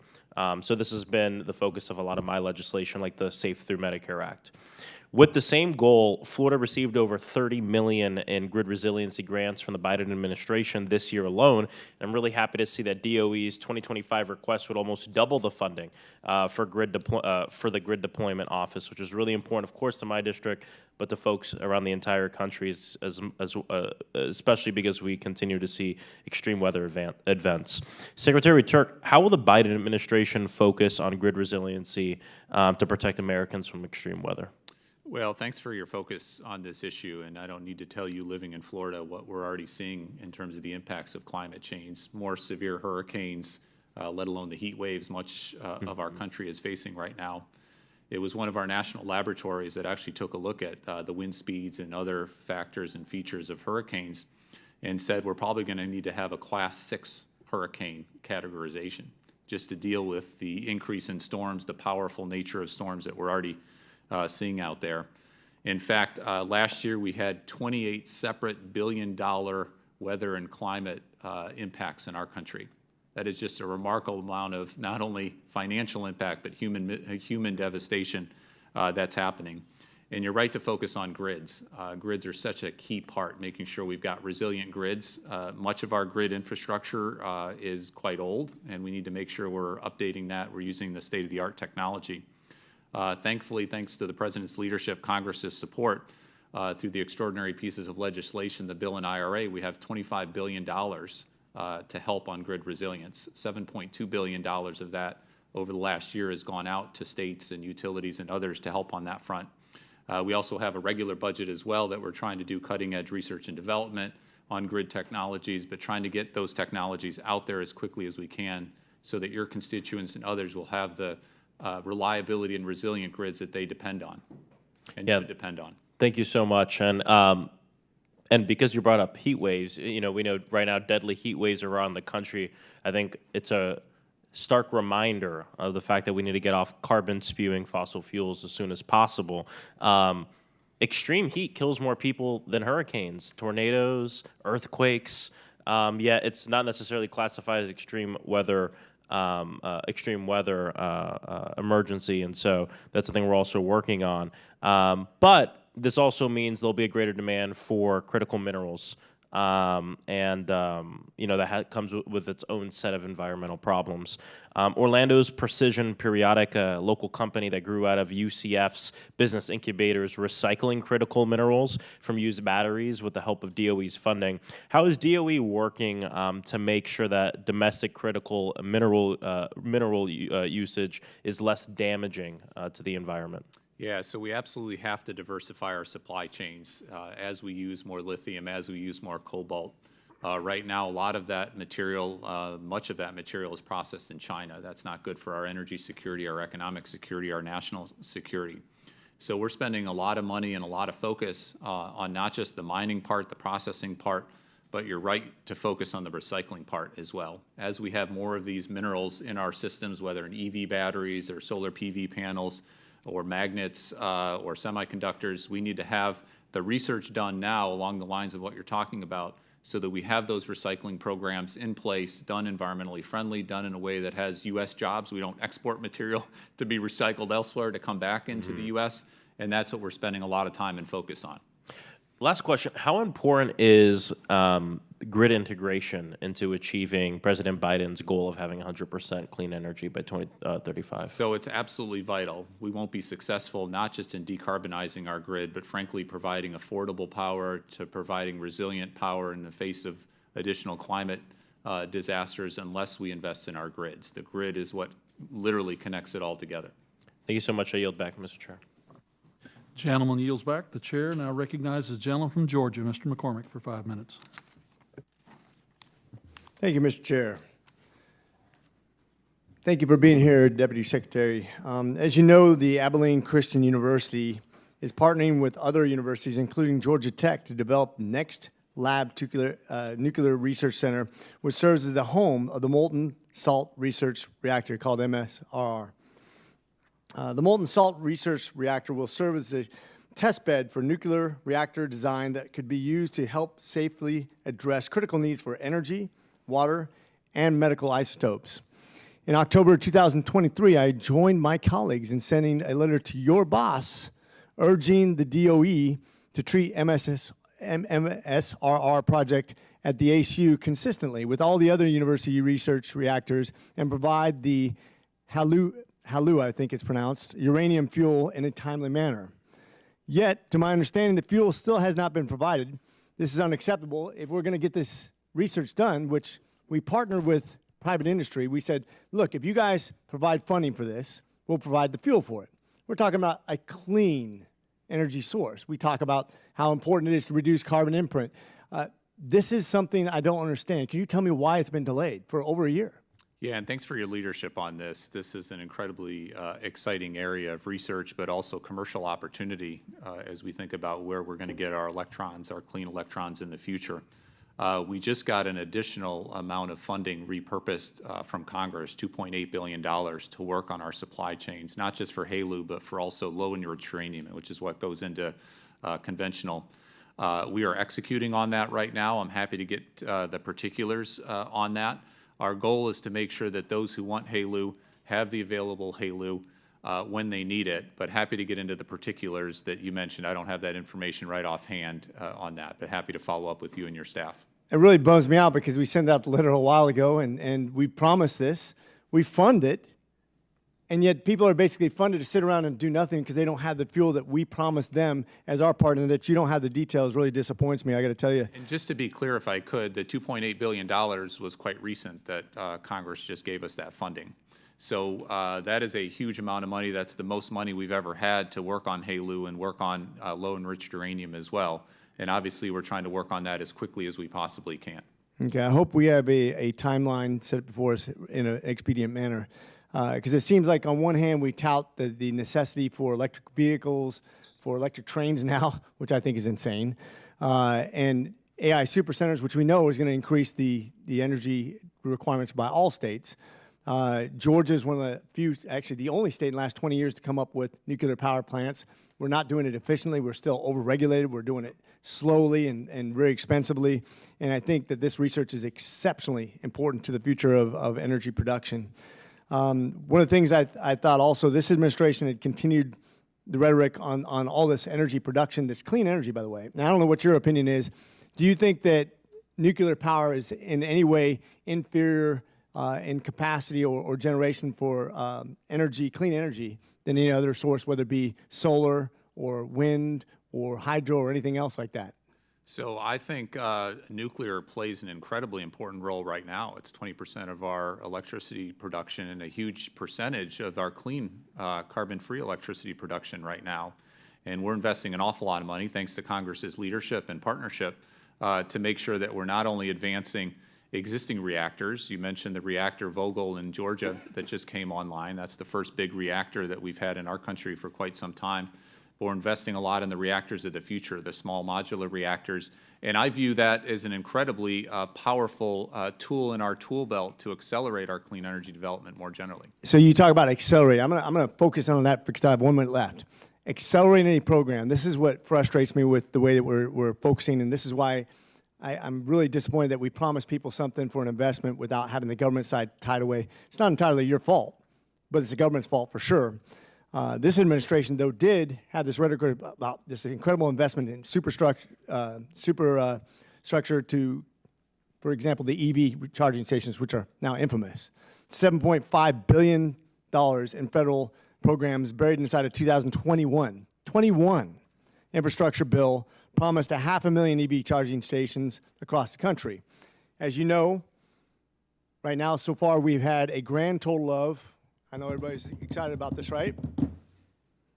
8 stations produced with billions of dollars on the table and a big promise for 500,000. I don't understand why we're slow rolling. I hope we can streamline the process because we need some things done in a timely manner and efficient. Get rid of the red tape that's holding us back, and let's get to work. Thanks. Gentleman's time has expired. The chair now recognizes the gentlelady from North Carolina, Ms. Ross, for 5 minutes for her questions. Thank you so much, Chairman Lucas, and also the ranking member for holding this very important hearing. Energy policy is at the forefront, not just of the economics of this country, but also our national security. And thank you, Deputy Secretary Turk, for joining us today. In April, I was honored to have Secretary Granholm visit my district to announce $18.3 million in funding to support equipment needed to integrate renewable energy into the grid at Siemens Energy. My district in North Carolina is home to leading STEM companies, organizations, and academic institutions. My questions today pertain mainly to energy efficiency and to energy sector cybersecurity, both of which are major priorities for my district. Mr. Turk, as you well know, in the wake of domestic and international threats to our electric grid, DOE and related entities have worked to address cybersecurity vulnerabilities. This includes improved cyber incident reporting, FERC cybersecurity notice of proposed rulemaking, and the work of DOE's Office of Cybersecurity, Energy Security, and Emergency Response. Can you provide us with a brief, because I have a couple more questions, update on the department's ongoing efforts to strengthen the resilience and security of the grid? Yeah, thanks for the question and thanks for the focus. And it's great to work with partners like those in North Carolina, Siemens, and others. Really some remarkable advances, including a lot of economic opportunity as well for your constituents on that front. So we're spending a lot of money and a lot of focus on the grid, including on cybersecurity, but resilience more generally. The historic pieces of legislation Congress passed over the last few years gave us $25 billion. $7.2 billion of that has gone out to states and utilities and others to harden our grid and to make sure our grids are more resilient on that front. We're also doing a lot of focus and effort, as we should, on cybersecurity, including in partnership with utility CEOs and utilities across our country. We had a meeting just yesterday with a number of key utility CEOs to make sure that we're sharing information in real time about what those threats are and putting information out about how to guard against those threats. One of our department's hardest working, we have a lot of hardworking folks in our department, but our CSER office, which focuses on cybersecurity but other threats as well, is about a $200 million or so a year budget, but they do remarkable work.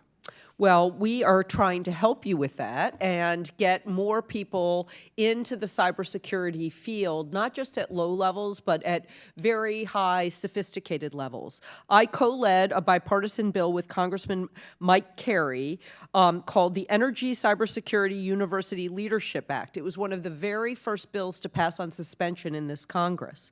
It's twice passed the House, and it's waiting in the Senate. And the bill would direct DOT to support graduate students studying at the intersection of cybersecurity and energy infrastructure needs and give them hands-on experience at the national labs and at utilities. So can you address our energy cybersecurity workforce needs and how this legislation could move us forward? Well, thank you for your leadership on that. We all need to stay focused on this issue. There's such a competition for folks in the cybersecurity space, and we need to be able to compete. We're trying to do wherever we have flexibility to offer competitive salaries, including in our national labs. We've got phenomenal expertise in our national labs, as you know, on this front. And as you mentioned, it's not just entry-level folks, but it's folks with significant experience as well on that front. So thank you for your legislation. We've done an awful lot on this front so far. I've personally participated in a number of outreach efforts that we're having to try to bring more people into the fold and think about a career in public service, including for the Department of Energy protecting our grids, but we need more work on that, more focus on that. Okay. And with my remaining 34 seconds, I just will submit some questions for the record on energy efficiency. This is a passion of mine. We don't have to produce more energy if we're more efficient with the energy that we do produce, and we time when we use some of our appliances and when some of our utilities, our water utilities operate, and it's good for the environment. And so I will submit some questions for the record, but I don't want to lose sight of energy efficiency as a key way to be able to meet our needs and protect our environment. Well, it's a passion of ours, too. Thanks for your leadership on that. Gentlelady's yield time has back. expired. The chair now recognizes the gentleman from Texas, Dr. Babin, for 5 minutes for questions. Thank you, Mr. Chairman, and excuse me, Mr. Secretary, appreciate you coming. The Department of Energy coordinates with NASA and other government agencies on space exploration, and it produces radioisotope power systems, or RPS, for NASA science missions. And according to Space Policy Directive Number 6, it's tasked with supporting the development and use of SNPP systems, nuclear propulsion systems, to enable and achieve United States scientific exploration and national security objectives. To carry out this direction, SPD 6 lists a number of tasks for Department of Energy, such as cooperating with other agencies in the private sector on identifying feedstocks, assessing government and private sector requirements, conducting technology assessments and developments, and developing a lunar surface power demonstration project. Number one, has the Biden administration rescinded SPD 6? I'm not familiar with that, but we do spend a lot of time and focus helping our NASA colleagues on nuclear use of nuclear technologies in space. So this is an area we're certainly leaning into. Okay. Can you provide an update on the status of those tasks that are required by SPD 6? Happy to follow up with you further on that. And that would be great.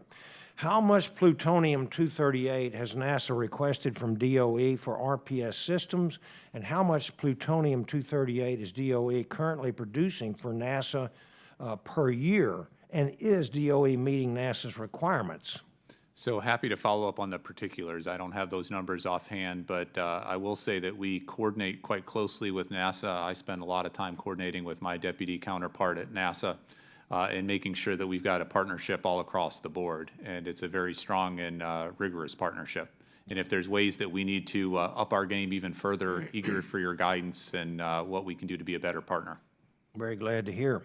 The Biden administration stated that the United States will fulfill its commitments to the European Union when it comes to delivering LNG. However, a German state-owned energy group recently signed a contract to receive Russian gas until 2040. The CEO of the energy group even stated that the administration's pause was a cause for concern, quote unquote. After the pause announcement, Qatar also announced that they are significantly expanding their LNG export capacity. How can the administration justify this pause when the EU countries and other allies are simply buying natural gas from Russia and Qatar instead? And in reality, is this actually supporting the Russian war effort in Ukraine?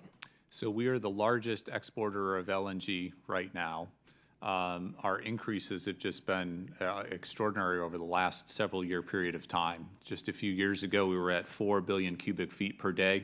We're now at 15 or so billion cubic feet per day BCFD, and that's going to rise to 26 billion cubic feet per day under projects that are already under construction.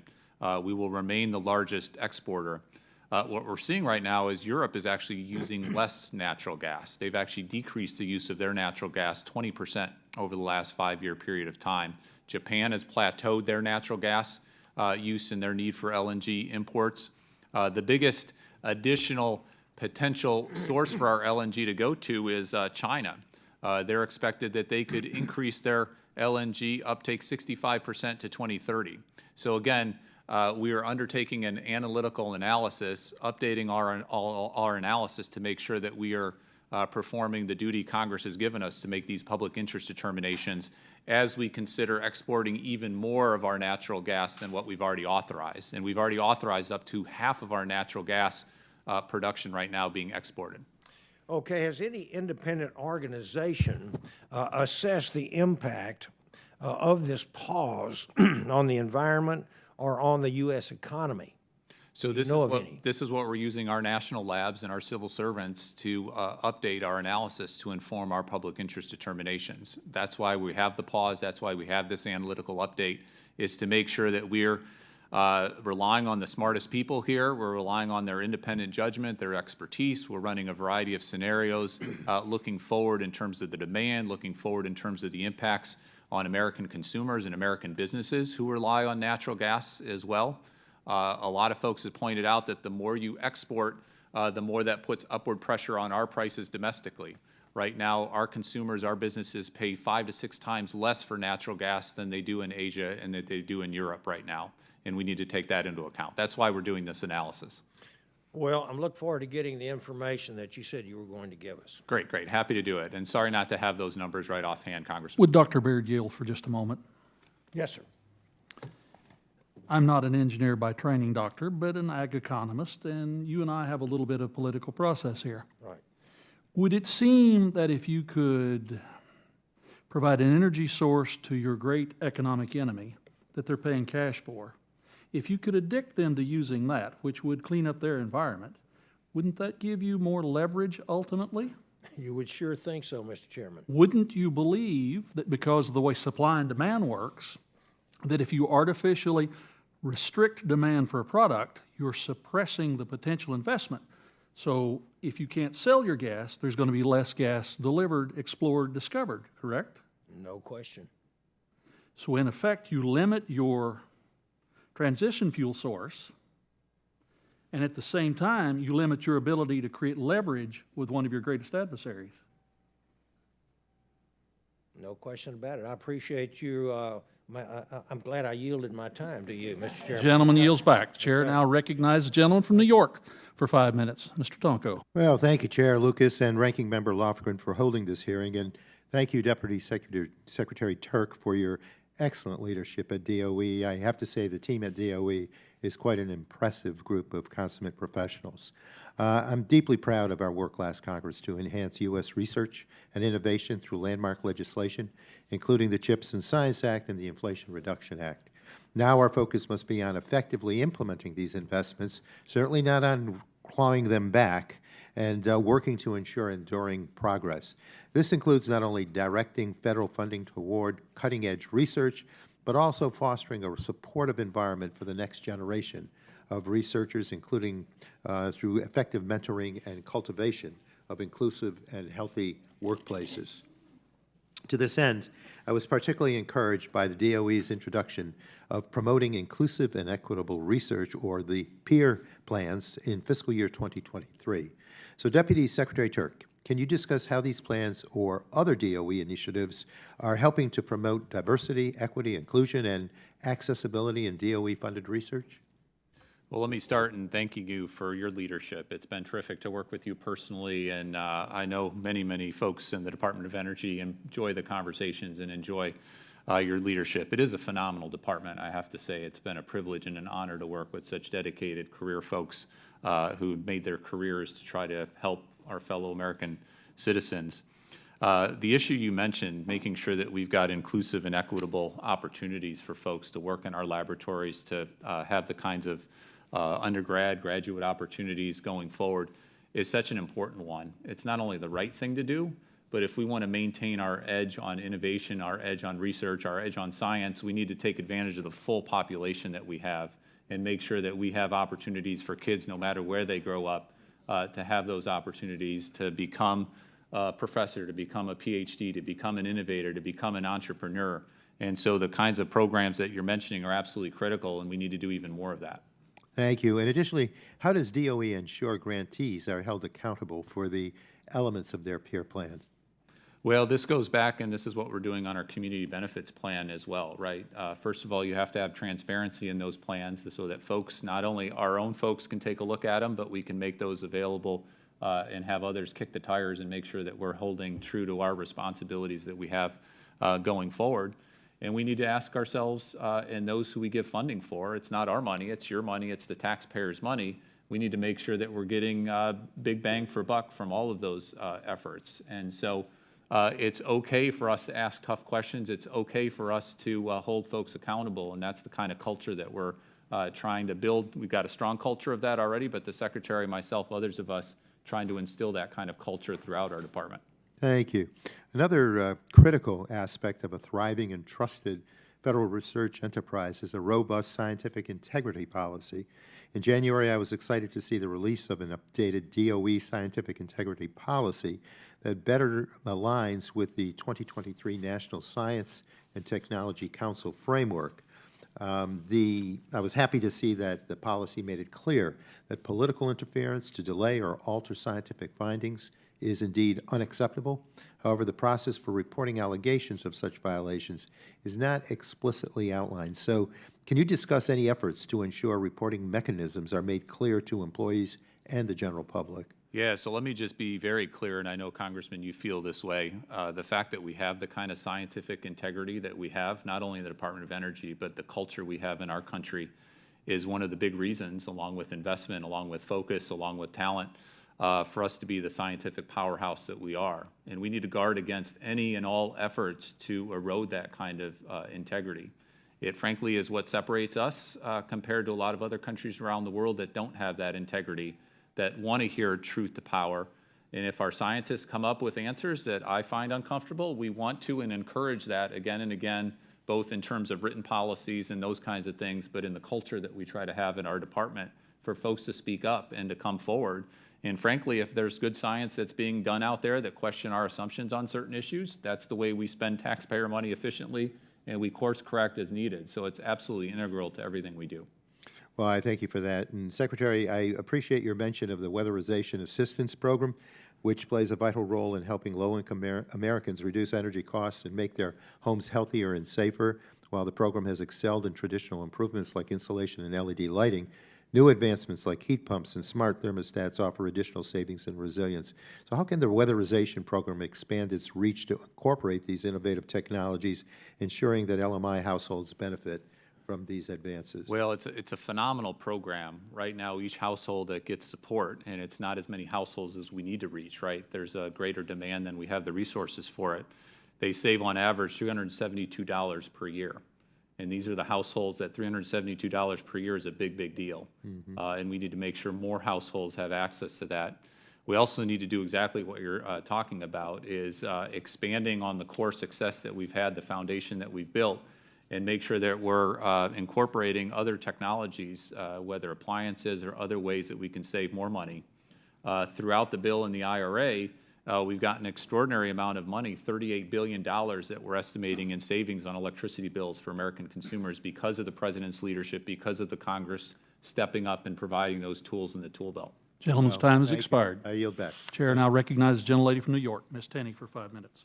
Thank you, Mr. Chairman, for holding the meeting. Thank you to the ranking member, and also thank you to Secretary Turk for your time. I just first want to jump into something real quick before I get into my main questions, and that has to deal with the response time for questions for the record.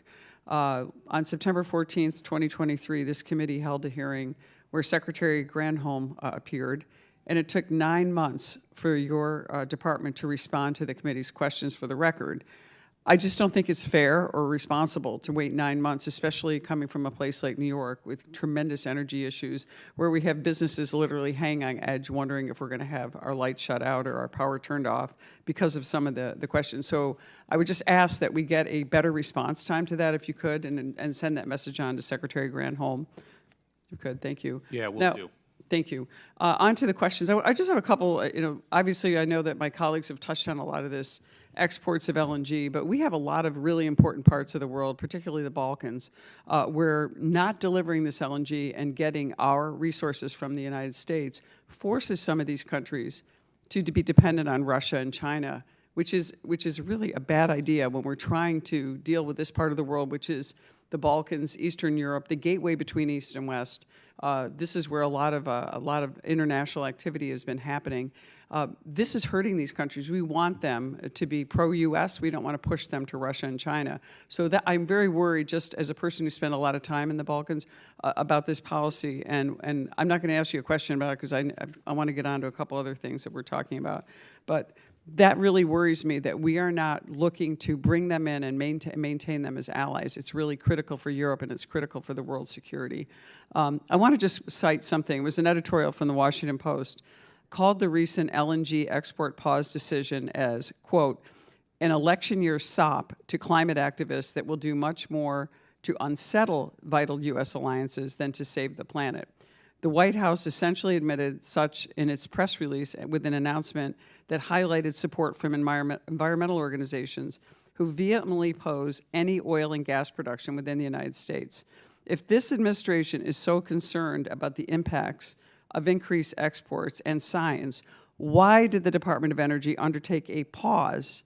Why didn't the DOE, the Department of Energy, undertake a pause at the beginning of the administration, instead make that pause during an election cycle that we're in right now? If you could answer that quickly.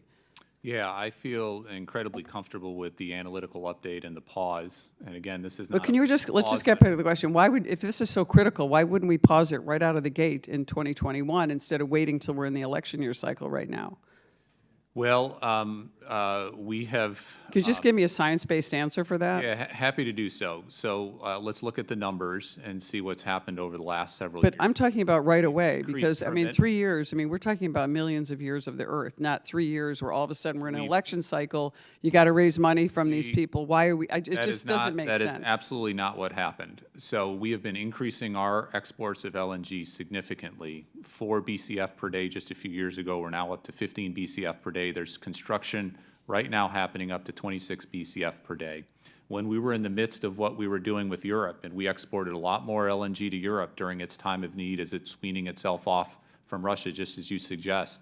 But why the pause now, though? Because right now we see that energy prices are going up. We were just told that the top energy producers are capital holders in the state of New York, for example. We're going to see huge energy increases, we are not able to tap into our very rich natural gas resources, the Marcellus and Utica shale, which would help us a lot, would help our economy. You know, I'm coming from a state with really great energy resources, and so I don't think you're going to give me a science-based answer on that. I want to get to something really important. Can I answer? I am the state. No, this is my time to question you, because this is a really important issue. Nuclear. My district in New York's 24th, all of the nuclear power plants and all the reactors in the entire state of New York are in my district in New York 24. These are so critically important. They provide almost 50% of New York's electrical energy, yet there is policies in New York and on the federal level that aren't helping to enhance the nuclear power. We're not getting these updates that we need for our nuclear power plants, which are providing baseload power. There's all the subsidies, all the climate plan in New York are focused on these inconsistent calls about nuclear energy. They're not part of the real plan, and this is going to provide baseload power. We are going to deindustrialize and take away jobs in the state of New York if we don't deal with this nuclear issue. And that's something I don't see the Department of Energy really focusing on, especially in a state like New York, where we have abundant natural resources for natural gas. We could do safe, responsible gas drilling. It could have saved New York from so many issues that we have economically. It could have provided security for us. And yet now we have this resource of nuclear power that needs upgrades, but it is not really happening in New York. And I know I'm out of time, but if you could just tell me, what is the mission in coordination with the state of New York on what we could face as the fourth largest state with a catastrophic deindustrialization of the state, loss of jobs, loss of businesses, to a state that already has the largest outmigration of people and jobs in the entire nation. We have a catastrophic energy policy that is going to leave seniors, children, and other people in harm's way. We could have massive brownouts, blackouts in our state because we don't have reliable baseload power, and yet we are now making ourselves dependent on solar energy and wind, which are not going to provide the baseload power. It's 5% of our energy grid right now. Gentlelady's time This is going to be tough. My time is expired. Gentleman can offer I hope a you very can give me questions. concise answer. Well, let me just say, speaking on behalf of the Department of Energy, we're incredibly strong supporters of existing nuclear and the new nuclear technologies, and very much appreciate the incredibly important role that baseload clean nuclear power is playing in New York and across our country. It's an incredible asset. We need to maintain that. We need to lean in on the nuclear reactors of the future as well. Time has expired. The chair now recognizes the gentleman from California, Mr. Garcia, for 5 minutes. Thank you, Mr. Chairman. Thank you, Deputy Secretary Turk, for being here. I come from California, beautiful state, beautiful weather, beautiful geography, beautiful people. We sit on some of the largest natural resource reserves, from minerals to oil to all sorts of assets. And as you know, one of the S's in this SST committee stands for science, and the T doesn't stand for timeshare. And I feel like we're getting a timeshare brief here when you're making assertions that you've saved Americans money on energy costs, and that this administration has done things to lower. You may have avoided additional energy increases and may have avoided aggravating the pain for Americans, but this administration has probably put more damage and harm against the taxpayers' pocketbooks when it comes to energy in the last 3.5 years than any other administration, starting with Keystone. I talked about how beautiful California is, but the policy there relative to energy is terrible. But what's nice about California is it's a crystal ball of bad policies, right? Actually, 100% clairvoyant crystal ball of bad policies. You want to know what happens when you have good intentions with bad policies, go to California, and you will learn the second and third order consequences of terrible policies and what it does to taxpayers and middle-class Americans. We sit on some of the largest natural oil reserves, yet we have the highest gas prices in the country. We have a mandatory EV requirement that the governor has levied on the taxpayers, but we don't know how to do that. We don't have the infrastructure to support it. We have Chinese-made solar panels all over the high desert in my community. We have no way to store that power that we harness, and we have one of the weakest in terms of just hardening of our grid that we have in the nation. We've closed, despite the fact that this administration has now adopted a pro-nuclear, paradigm. We've actually closed the 2 nuclear power plants in the state. And when you shutter those things, there's no turning them back on, right? Without cost prohibitive and bureaucratic prohibitive methods. We have dams that weren't built to the highest levels that they should have been, and they had blueprints and clearance to do it, and they just decided to make them shorter. We have a high-speed rail, which was supposed to be the cleanest energy, cleanest form of transportation energy that has yet to lay a single foot of rail, yet has laid hundreds of tons, thousands of tons of concrete, which has a CO2 footprint that is probably bigger than any freeway that we've constructed in California, and there's going to be no ridership. We have wind farms that turn off when the speed of the wind gets above a certain speed, which is asinine. We have a battery electric storage system in my district that was just put in by LA County that sits on the largest naturally occurring fault line, the San Andreas fault line. It's right next to a railroad. It's right next to a choke point freeway. It's underneath high-power transmission lines and in some of the most combustible wildlands in the country. And they decided to put a battery electric storage facility right there on the San Andreas fault line, right in the middle of Southern California. So if you, my point is, if you want to learn what not to do, go to California. My question is, what is your long-term plan, and how do we get the science put back into the DOE where you have a long-term vision that is sort of not impacted by the ebbs and flows of governors or new presidents or Congresses that change majorities, that looks long for lineup? It's a 10-year plan to take advantage of small nuclear reactors, to maybe decrease our dependency on foreign oil, but still remain, implementing our domestic oil sources. How do you do that? What is your long-term plan? How do you, within this plan, demonstrate a way to close the nuclear feedback loop so that we have a nuclear waste plan as part of a comprehensive nuclear plan, and so that we can use nuclear resources and then not get hindered by the byproduct and the waste of that? So talk to that if you can, a long-term plan. How do we take the politics out of it? How do we take the emotional, political, vacillations of changing presidents and governors at the state level changing their minds about nuclear? And then you put an RFI out for fusion energy public-private partnership consortium framework. Where's that information? What are you going to do with that information? Where do we go from there?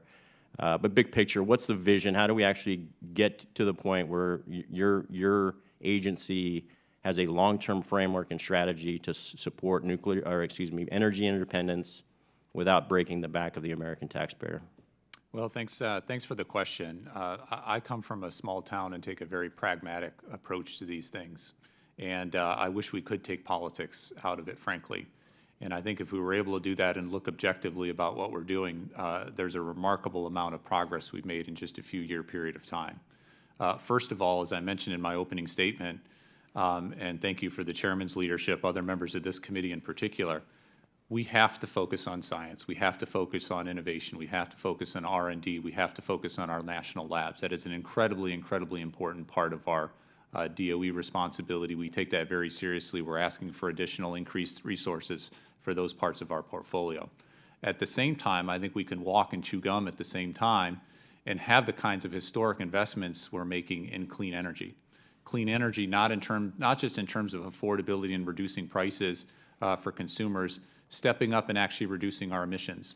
Last year, our country had one of the most robust domestic GDP growths of any countries around the world, and at the same time, we reduced our emissions 4%. And Mr. Turk, not to cut you off, and I'm out of time, but I just want to know, where do we go to see your long-term strategy?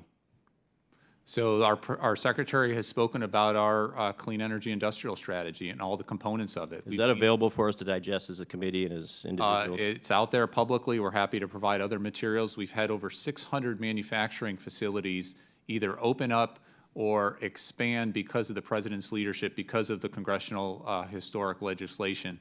Those are literally tens of thousands, hundreds of thousands of jobs all across our country. So we're not just benefiting from the end product of clean energy. The strategy is to make sure that we produce those products, those EVs, those batteries, those solar panels right here in the U.S., and we get the jobs, and we're seeing remarkable progress on that. Gentleman's time has expired. The chair now recognizes what would appear to be the final question series from the gentleman from California, Mr. Issa, for 5 minutes. Thank you, Mr. Chairman. You did a good job of defending the administration. You're on message, and that's fine. That's your job. But the previous questions from a fellow Californian, look, I'm in California. Solar ain't working. The lights are going out. We don't have affordable power.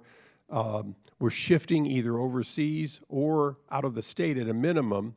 Our success in solar is our failure to be able to keep energy users. That's a reality. That's a reality, and it's not just here. The same things. I was in Luxembourg, and their only glass factory is closing down because the fact is the Russians make glass cheaper. What's amazing is the company divested its Russian facilities after the invasion, only to have those put them out of business because their electricity cost is dramatically cheaper. And yes, they're using plenty of that dirty gas and coal. So, you know, I want to thank you and thank the administration for backing off on the mandate to eliminate natural gas appliances and to eliminate a lot of other electric appliances. But that it was a sign of rulemaking that was clearly different than congressional intent. Can you assure us today that, in fact, your future rulemaking will not head us down a roll where the administration has to back off after realizing how many appliances would simply go away if your rules had been put in effect?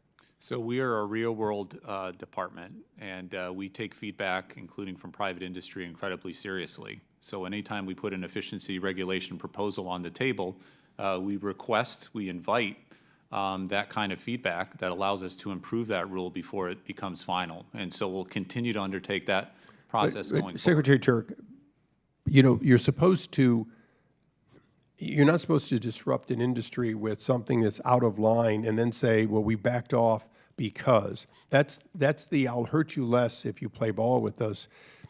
Wouldn't it have been better, and isn't it appropriate to find out what is possible and then see how you produce a regulation rather than produce a regulation that turned out not to be possible to implement with existing technologies on the time schedule you gave it? So let me say I feel incredibly proud to be part of this administration, and I'm not going to apologize for the fact that we're living up to our No, and look, I'm not, your aspiration. By taking climate change head on. No, your aspiration. Or we're going to deal with the consequences. Look, your aspirational goals are fine. I asked you a narrower question. Shouldn't you find out what is possible before you put rules out that you then have to admit aren't possible? So these can't be aspirational goals. When the president puts the goals on the table to get to net zero by 2050, they can't be aspirational goals. We need to figure out a way to have affordable power, to have clean power, and have resilient power. Well, Secretary, you were asked. Step up. You were asked earlier if you had a written plan, and you talked about the Secretary's speeches. Do you have a written plan that shows us a timeline of technology and implementation that gets us to zero in 2050? So we have a whole series of what we've called liftoff reports. Would you provide those? Would you provide those in as concise a format? Happy to make them available to the committee. I just came back from Europe. I went there really for AI and copyright and trademark, so it was only tangentially for this committee. But I visited CERN. When I visited CERN, it was wonderful, and I saw the new FCC plans. I went down into what is going to be the largest container of argon in the history of the world, and I was pretty impressed. And then in sort of the final briefing, a number of the scientists who had just come back from China explained to me that China had stolen the entire plan for that future, that FCC, that in fact, when they were in China, bold-faced, they showed them their plans, which they recognized as the stolen plans, and China is implementing the copy of what we are not going to have done for a decade and a half. So that falls under a lot of what you all do. What do we do to stop China from getting that here? They clearly are willing to spy and to steal unabashedly and then brag about it and show the world something that they didn't invent, they simply stole, and they're going to invite scientists to come to China and be monitored to use this super collider to do work that isn't possible today. Well, thanks for your leadership and focus on this issue. We spend a lot of time exactly on this, and there is a competition with China right now. There's absolutely a competition with China, and we need to win. We need to win with our funding. We need to win by having our eyes wide open in terms of the risks. We also need to win by continuing to attract top talent from around the world to come to our universities, to come to our national labs. What we're actually finding is remarkable progress over the years and recently to keep those folks here. So if you come and study here, become a citizen, make a career, and help become part of the most dynamic, innovative economy in world's history. We also need to be incredibly smart about the folks that do come here and eyes wide open. There are certain strict no's that we do on this. If you're part of a talent program in China, another country of concern, you can't work in our national laboratories. If you're not a U.S. citizen, you can't get a security clearance. We then take a risk-based approach, very much focusing on folks from different countries, what research they're working on. Or is it more sensitive technology, less sensitive technology? We have a risk matrix focused on that technology. We're also investing. Our FY25 budget proposal has a record amount for counterintelligence to make sure that we've got the ample human capacity to make sure that eyes wide open we're protecting our crown jewels and our phenomenal national assets here in our national labs. Well, thank you, and thank you, Almost time Mr. is Chairman. I might note that a member of this committee, Mr. McCormick, actually has a major bill to try to help with those H-1s and their conversion and keeping them there. So we are on your side on that. Thank you, Mr. Chairman. Gentleman's Yield time has back. expired. The chair now recognizes the gentleman from New Jersey, who I assume will be the last member of the day, for 5 minutes for questions. Thank you, Mr. Chairman. Thank you, Mr. Turk, for your testimony today. I'd like to discuss the importance of our national labs in achieving the goal of producing scalable commercial fusion energy. As you know, New Jersey is home to one of the 17 Department of Energy national labs, the Princeton Plasma Physics Laboratory, of which we are extremely proud. PPPL is a world leader in fusion science and is also contributing to breakthroughs in quantum, AI, and other cutting-edge fields. Can you please speak to the importance of our national labs, the importance of the Office of Science funding levels requested in this budget, and the importance of continuing to prioritize fusion energy research at our national labs? So we are the leader, there's no doubt about it, on fusion energy right now and fusion research. Princeton Plasma Physics Lab is just one of the crown jewels. It's an incredible lab. I've had a chance to go up there and visit and see what they're doing on cutting-edge research on fusion. But there are competitors now. China's spending an estimated, I've heard, is $1.5 billion a year on their fusion program. We need to step up. We need to invest. We need to make sure we're building on our strong foundation. But just as the chairman, the ranking member, yourself, we need to focus on the kinds of investments, the volume of investments that we need to take all this research that we've done literally for decades, work with the private sector. We've had over $6 billion of private sector investment. The vast majority of that is here in the U.S. For U.S.-based company trying to commercialize fusion technologies for the benefit all across our country. We need to make sure that we are competitive. We're leaning into our milestone program. We're leaning into our public-private consortium, which is another big way we do that, and eager to work with you to make sure that we win that competition. Thank you. Thank you. The DOE fusion request of $840 million is $164 million less than last year's request and does not seem sufficient to reach the goals or the bold decadal vision laid out by the Department for commercial fusion to be achieved in the next 10 years. Deputy Secretary, can you please explain this discrepancy on whether the administration did not request enough, or do you not feel that the plan is not accurate? Yeah, so let me just say that level of funding is not sufficient. That level of funding is what we could afford in a very constrained budget environment.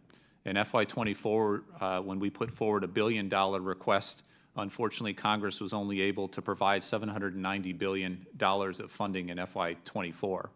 Our 25 request is significantly up from that. But if you're asking if we collectively are spending enough on fusion, the answer is no. We need to spend more on fusion. Can you explain how new DOE fusion programs, like the Fusion Innovation Research Engine Collaboratives or the Milestone Program, can support such place-based development?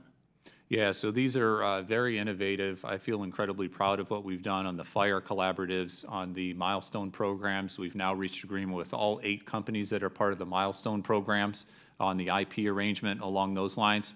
We've got a public-private consortium that we're kicking off to work with those key companies around our country that are making some really impressive gains. But this needs to be a public-private partnership going forward. We need to leverage the expertise we have in our labs to work on the materials science, on the AI, on all the other enabling science and innovation that allows these companies to be successful. And that's what the Milestone program, the FIRE collaboratives, all of these kinds of efforts are about. Okay. And given New Jersey's commitment to supporting the development of clean energy and strategic goal strategic role in the Mid-Atlantic Hydrogen Hub. Can you please provide an update on when the hydrogen hubs, particularly Mid-Atlantic Hub, will be finalized and funded? Are there any major holdups in the negotiations? Yeah, so we're trying to work as quickly as we can on all 7 of our hubs. This is $7 billion of federal taxpayer investment. You mentioned the one hub in your area. This is a remarkable amount of funding. The hub concept is exactly the right concept to dovetail with historic tax incentives to build out our clean hydrogen economy, another $1.5 billion that we're working on R&D to lower electrolyzer costs going forward. We're trying to move as quickly as we can. These are big deals. There's a lot of partners in all these different hubs and all these different consortium. We'd love to finalize these as quickly as we possibly can, but I don't have a particular timeline. But our team is working incredibly expeditiously, working with our partners here. Thank you, and I yield back. Gentleman's time has expired. As we begin to conclude this hearing, I would simply note to the Deputy Secretary, I understood you, I believe, in response to my questions, that you would provide the committee with a detailed breakdown noting department funding available, amounts committed and obligated, and amounts spent. This information is very critical as we work with our colleagues on appropriations and as we deal with whatever may occur this fall into the next year and the next budget cycle. So that information is of the highest importance, Undersecretary. And with that, I thank Undersecretary Turk for his valuable testimony and the members for their questions. The record will remain open for 10 days for additional comments and written questions from members. This hearing is adjourned.